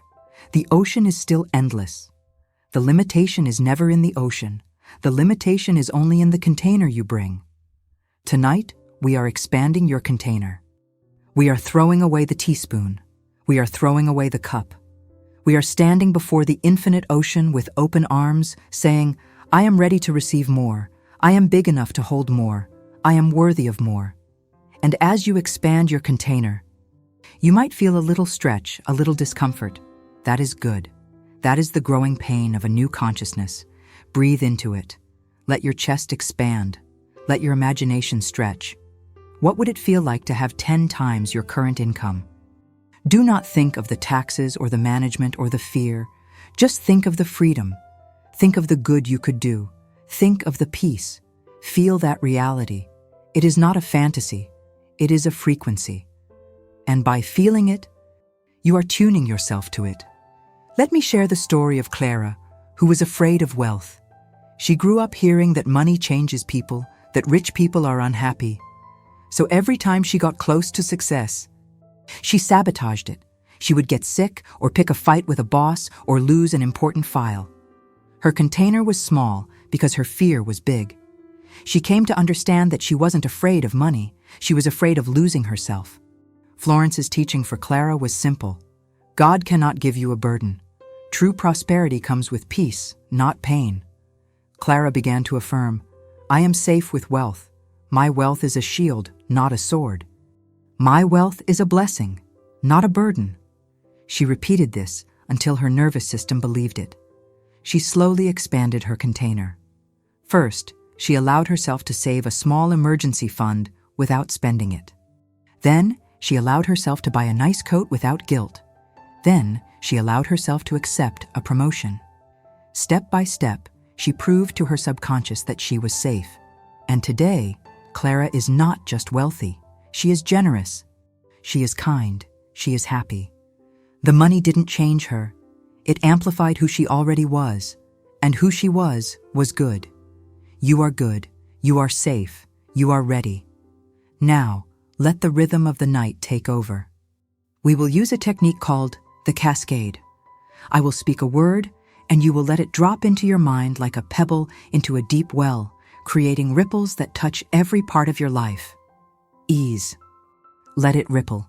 No struggle, no force, just ease. Money coming with ease, solutions appearing with ease, life unfolding with ease. Flow. Let it ripple.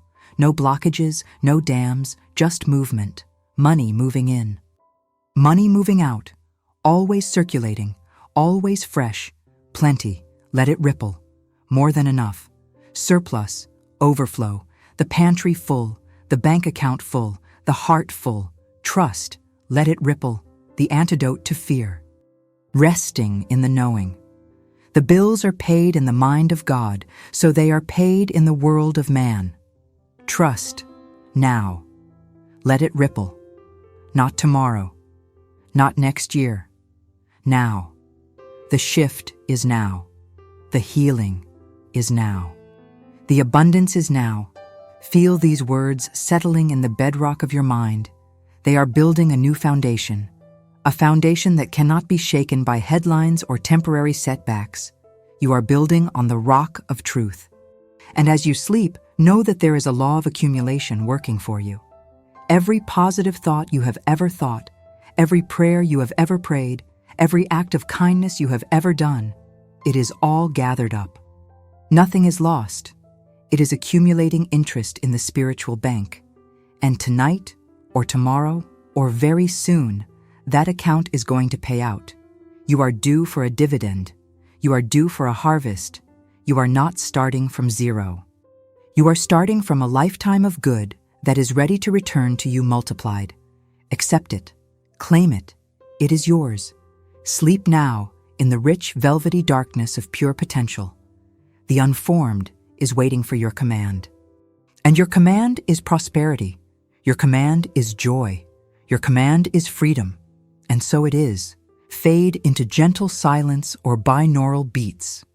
And now, as we move into the final sacred hours of this transformative night, as your body has reached its deepest state of rest, as your conscious mind has completely surrendered control, as your subconscious has opened itself fully to receive the highest truths of abundance, we are going to seal this work with such power, such completeness, such divine authority, that when you wake in the morning, you will not be the same person who began this journey tonight. You will be someone who knows, not hopes, not wishes, but knows with unshakable certainty that you are provided for, that you are abundant, that you are moving into a season of financial freedom that nothing and no one can stop. Florence Scovel Shinn taught that the final stage of manifestation is called the point of no return. The moment when your consciousness has shifted so completely that the old reality can no longer hold you, and the new reality must appear. It is like a seed that has been underground in darkness, pushing through soil, and suddenly it breaks through into sunlight. And from that moment, there is no going back to being just a seed. It is now a plant. It is now growing. It is now becoming what it was always meant to be. You have reached that point tonight. The seed of your abundance consciousness has broken through. The growth is inevitable now. All you must do is continue to water it with faith, with gratitude, with expectation, and watch as it becomes a mighty tree that bears fruit season after season, year after year, for the rest of your life. Let me tell you a story that captures the essence of this point of no return. A story about a woman named Beatrice who lived through one of the darkest economic periods in history and yet manifested wealth that defied every logical explanation. Beatrice was a young widow in her early 30s during the Great Depression, living in a small town where factories had closed, banks had failed, and hope had evaporated like morning dew under a scorching sun. She had 2 young children to feed, no income, no savings, and no family nearby to help. Her neighbors were equally desperate, so there was no one to turn to.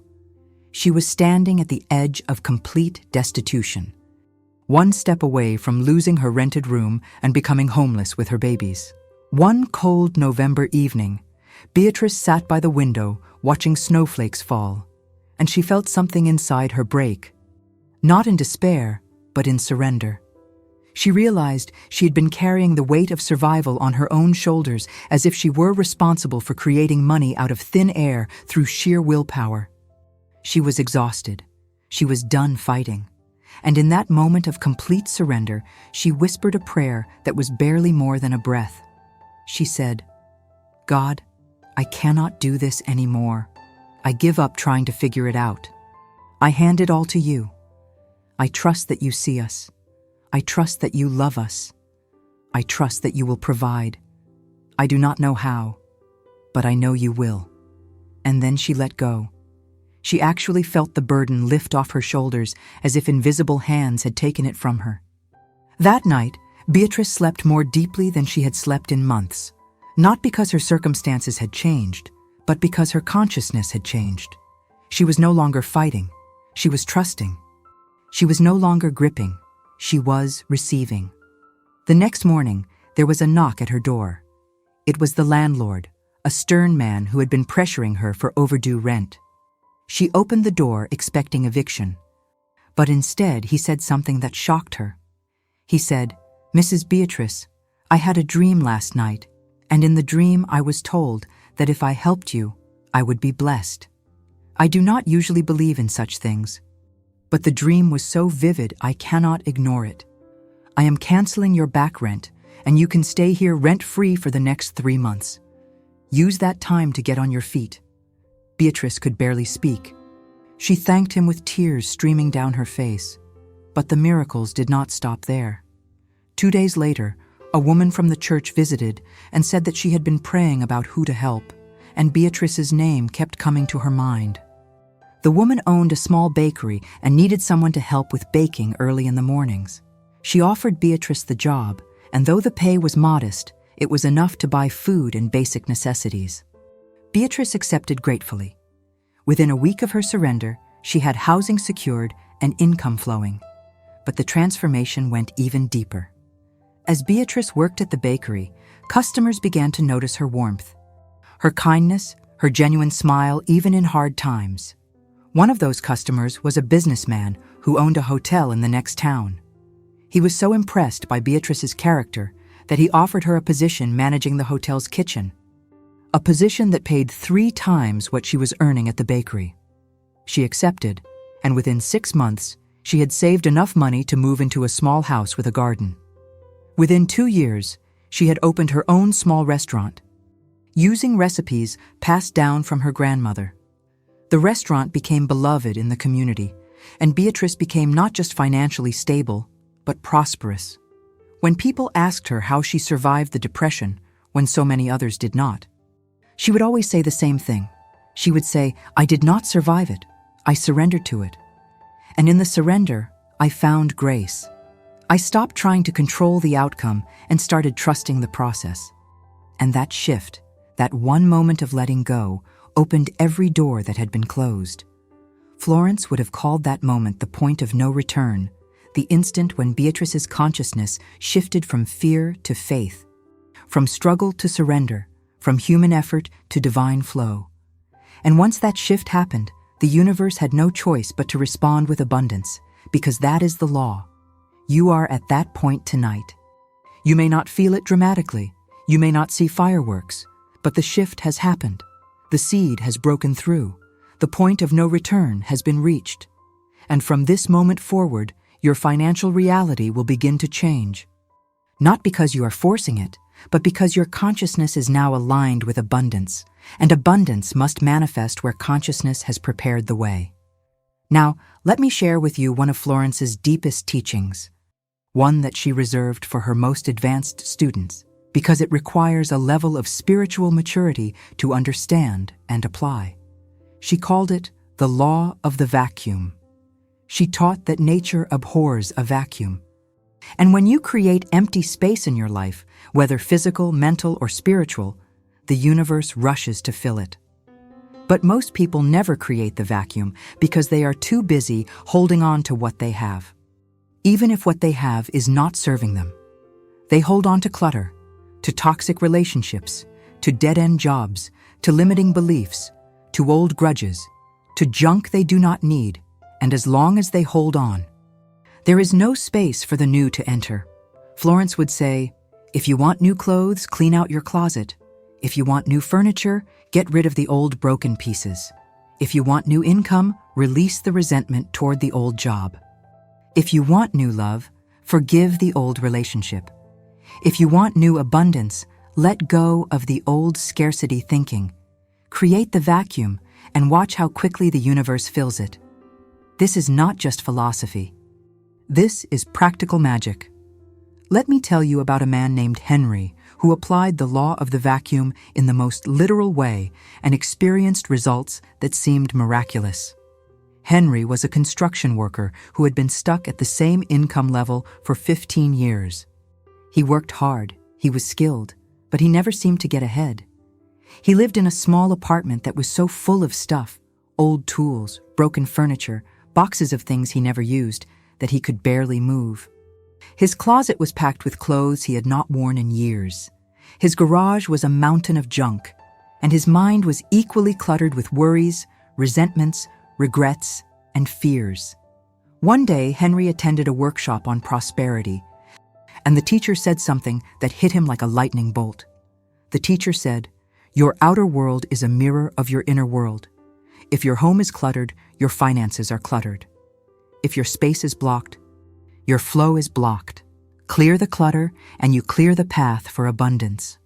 Henry went home that night and looked around his apartment with new eyes. He saw the clutter not as stuff, but as blocked energy. He saw the mess not as laziness, but as a dam stopping his prosperity. He made a decision. That weekend, he was going to create a vacuum. He spent 2 entire days clearing out his apartment. He threw away 3 truckloads of junk. He donated clothes, old tools, furniture he did not need. He scrubbed, organized, and made space. By Sunday evening, his apartment looked completely different. It was clean, spacious, breathing. And Henry felt different too. He felt lighter, freer, more hopeful. He had created the physical vacuum. Now he needed to create the mental vacuum. He sat down with a notebook and made a list of every mental clutter he was carrying. Resentment toward his former boss, who had passed him over for a promotion 10 years ago. Anger at his brother, who had borrowed money and never repaid it. Shame about a business he had tried to start that failed. Fear that he was too old to learn new skills. He wrote it all down, every bit of mental junk. And then, one by one, he released them. He forgave his boss. He forgave his brother. He forgave himself. He released the shame. He released the fear. He created the mental vacuum. Within 1 week, Henry received a phone call from a contractor he had worked with years ago. The contractor was starting a new project, a large commercial building, and he needed a foreman. He asked Henry if he was interested. The position paid 50% more than Henry's current wage. Henry accepted, but the blessings did not stop there. 2 months into the new job, the contractor was so impressed with Henry's work that he offered him a partnership in the business. Henry, who had been stuck for 15 years, suddenly found himself not just earning more, but building equity, creating long-term wealth. When Henry looked back, he could trace the shift to that weekend when he cleared the clutter. He had created the vacuum, and the universe had filled it with abundance beyond what he had imagined. He became a believer in the law of the vacuum, and he would tell everyone, if you want something new, make space for it. Get rid of what is not serving you. Clear the path. Create the vacuum. And trust that nature will fill it. So tonight, as you rest, I want you to imagine that you are creating a vacuum in your consciousness. You are clearing out every old belief that says you are not enough, every old fear that says money is scarce, every old resentment that blocks the flow, every old shame that says you do not deserve. See yourself sweeping them out like dust, gathering them up like old newspapers, and tossing them into a fire where they burn away completely. You are making space. you are creating the vacuum. And even as you sleep, the universe is already preparing to fill that space with blessings, with opportunities, with money, with abundance that fits perfectly into the clean, open, ready space you have created. Now, let me guide you through a powerful visualization that will deepen this clearing and activate your receiving mechanism at the cellular level. This is a practice Florence used with her private students, and many of them reported dramatic shifts in their finances within days of doing it. Close your inner eyes, the eyes of imagination, and see yourself standing in a vast, beautiful garden. This garden represents your financial life. And as you look around, you notice that parts of the garden are overgrown with weeds. These weeds represent limiting beliefs, old fears, doubts, resentments. They have been choking the flowers, blocking the sunlight, stealing the nutrients from the soil. You walk to the first patch of weeds, and you kneel down and you begin to pull them out one by one. As you pull each weed, you name what it represents. This weed is fear of poverty. Pull it out. This weed is resentment towards someone who owes me money. Pull it out. This weed is shame about a financial mistake. Pull it out. This weed is belief that I am not good with money. Pull it out. You work slowly, carefully, lovingly, clearing the garden. And as you pull each weed, you notice that underneath, the soil is rich, dark, fertile. The potential has always been there. It was just hidden. Once the weeds are cleared, you stand and look at the clean soil, ready to receive. And then you notice baskets appearing beside you, filled with seeds. These are the seeds of your new abundance consciousness. Seeds of prosperity, seeds of opportunity, seeds of generosity, seeds of wisdom, seeds of joy. You take a handful of seeds and you walk through the garden, planting them in the clean soil. You plant with intention. You plant with faith. You plant with gratitude. And as you plant each seed, you say, I plant abundance, and I will harvest abundance. I plant opportunity, and I will harvest opportunity. I plant joy, and I will harvest joy. And then, as you step back to admire your work, you notice that the sky opens and gentle rain begins to fall. This is the rain of divine grace, watering your seeds, activating their growth. You stand in the rain, arms open, face lifted, and you let the grace wash over you, knowing that this garden will grow, this harvest will come, this abundance will manifest because you have done the inner work. You have cleared the space, you have planted the seeds, and now you trust the process. Hold this image, feel it, know it. This garden is real, this garden is your life, and it is growing right now. Now, let me share another story, this one about a young woman named Sophia, who discovered that sometimes abundance comes disguised as loss, and only when you trust the process do you see the blessing hidden in the breaking. Sophia had worked at the same company for 12 years, climbing the ladder slowly, earning a decent salary, and feeling secure. But she was not happy. She was not fulfilled. She felt like she was living someone else's dream, going through motions, collecting paychecks, but dying inside creatively. She wanted to start her own design business, but she was terrified to leave the security of her job. One Friday afternoon, without warning, Sophia was called into her manager's office and told that her position was being eliminated due to restructuring. She was given a severance package and 2 weeks to clear out her desk. She walked out of that building in shock, feeling like the ground had collapsed beneath her. She went home, sat on her couch, and cried for hours. She felt abandoned. She felt betrayed. She felt terrified about the future. But underneath the fear, there was a small voice, a quiet knowing that whispered, "This is not a disaster. This is a doorway." Sophia remembered Florence's teaching that there are no losses in divine mind, only gains in disguise. She decided to trust that voice. She decided to treat this loss as an invitation, not a punishment.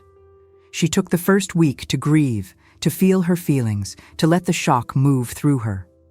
But in the second week, she shifted. She sat down with her severance package and calculated that she had enough money to cover her expenses for 6 months if she lived carefully. She had 6 months to try. 6 months to build the business she had been dreaming about for years.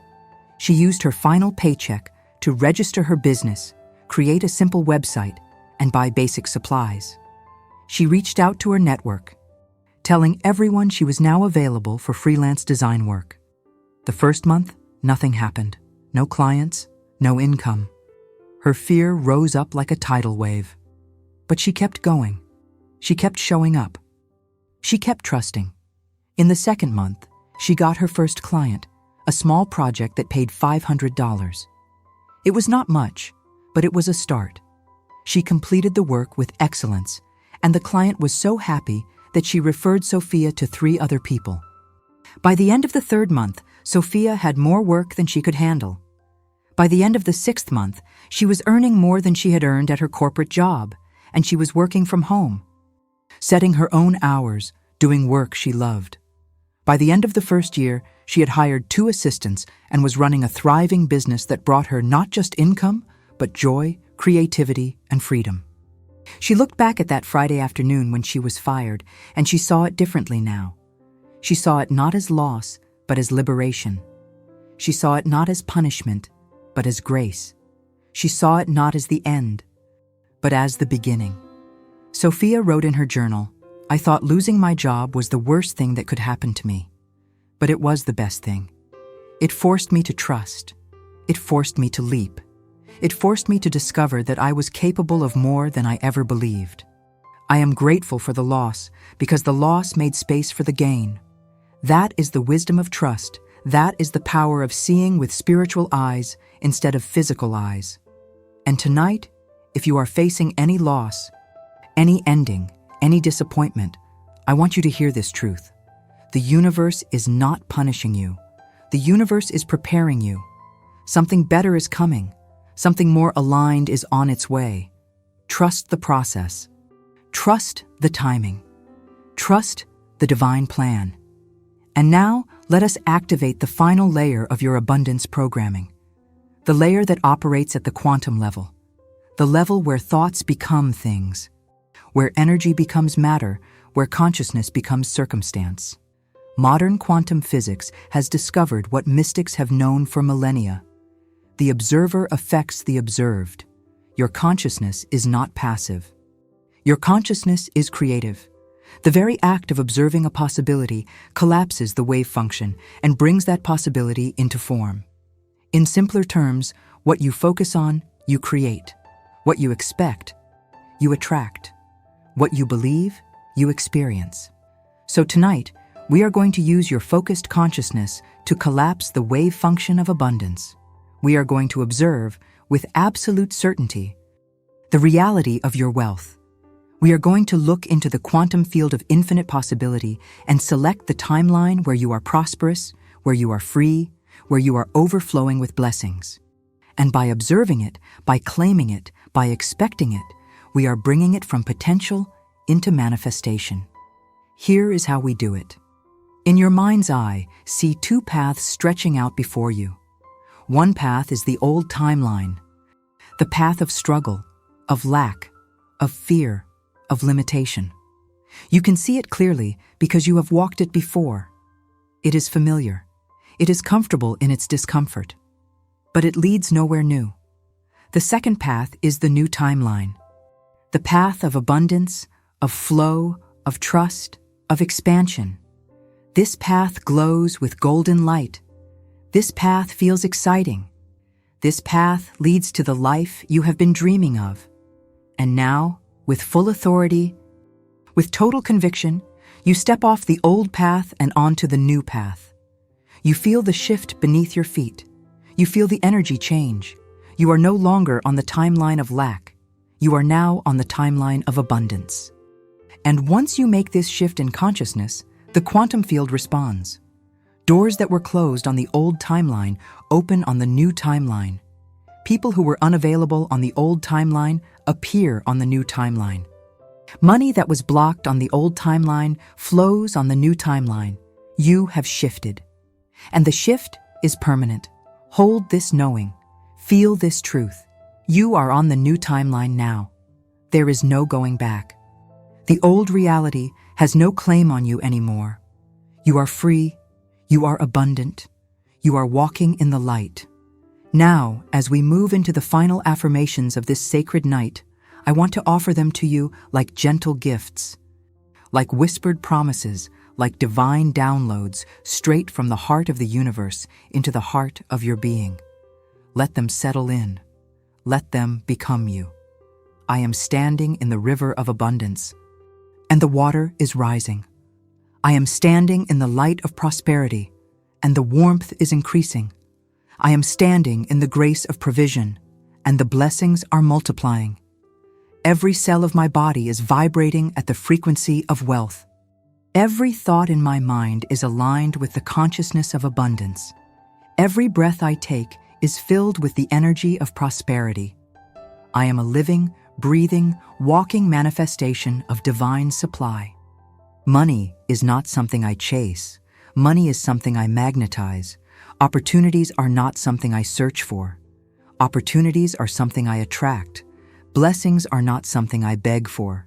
Blessings are something I expect. Because I know who I am. I am a child of the infinite. I am an heir to the kingdom. I am a vessel of unlimited good, and I receive my inheritance now, not someday, not when I am worthy, not when I have suffered enough. Now, right now, in this moment, I claim it, I accept it, I receive it. And so it is. Let these words loop in your mind, soft and steady, like a heartbeat, like the tide, like the breath of God breathing life into your dreams. I am abundant. I am abundant. I am abundant. I am free. I am free. I am free. I am provided for. I am provided for. I am provided for. I am wealthy. I am wealthy. I am wealthy. I am blessed. I am blessed. I am blessed. And now, one final story before we release you into the deepest sleep. A story that shows the power of one moment of faith to change everything. There was a man named Samuel who was 72 years old, retired, living on a small pension that barely covered his needs. He had always believed that his financial story was over, that you cannot teach an old dog new tricks, that abundance was for the young. But one night, unable to sleep because of worry about an unexpected medical bill, he turned on the radio and he heard a program about Florence Scovel Shinn. He heard the teaching that it is never too late, that God's supply is ageless, that abundance is not about age, but about consciousness. Something stirred in Samuel's heart. He thought, what if it is true? What if I have been wrong? What if there is still time? He decided to try. He wrote on a piece of paper, I am abundantly supplied at age 72, and I give thanks. He put the paper on his nightstand, and every night before sleep, he read it aloud. He did not know how it would happen. He did not have a plan. He just had faith the size of a mustard seed. 3 weeks later, Samuel received a letter from a lawyer he did not know. The letter explained that a distant cousin, someone Samuel had met only once at a family reunion decades ago, had passed away and left Samuel a small inheritance. It was not a fortune, but it was $23,000, enough to pay the medical bill, enough to repair his car, enough to take a breath. Samuel wept. He had never expected anything. He had only dared to believe. But the story did not end there. Feeling encouraged, Samuel kept affirming.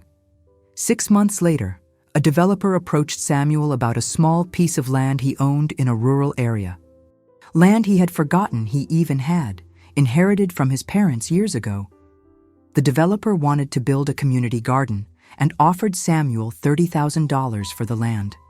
Samuel sold it, and suddenly, at 72 years old, he had more money in savings than he had ever had in his entire life. Samuel lived another 12 years, and those 12 years were the most peaceful, most joyful, most abundant years of his life. He traveled. He helped his grandchildren with college. He donated to causes he cared about. And he would tell anyone who would listen, I wasted 70 years believing it was too late. Do not make my mistake. It is never too late. God's supply is always on time. And I tell you this story tonight because some of you listening believe it is too late for you. You believe you are too old, too behind, too broken, too far gone. And I am here to tell you, with the authority of divine truth, you are wrong. It is not too late. It is not over. The best is yet to come. Your comeback is greater than your setback. Your harvest is greater than your loss. Your future is brighter than your past. Believe it, receive it, live it. And now, as the final hours of this night unfold, as your body rests in perfect peace, as your mind floats in the space between waking and dreaming, as your spirit connects to the infinite source of all good, let yourself sink even deeper. Let yourself trust even more fully. Let yourself open even more widely. You are safe. You are loved. You are held. You are provided for. You are abundant. You are wealthy. You are free. And when the morning comes, when the sun rises, when your eyes open, you will wake as a new person. A person who knows, a person who trusts, a person who expects abundance, a person who lives in the flow. This is not the end. This is the beginning. Your new financial story starts now. Sleep well. Beloved, sleep deep.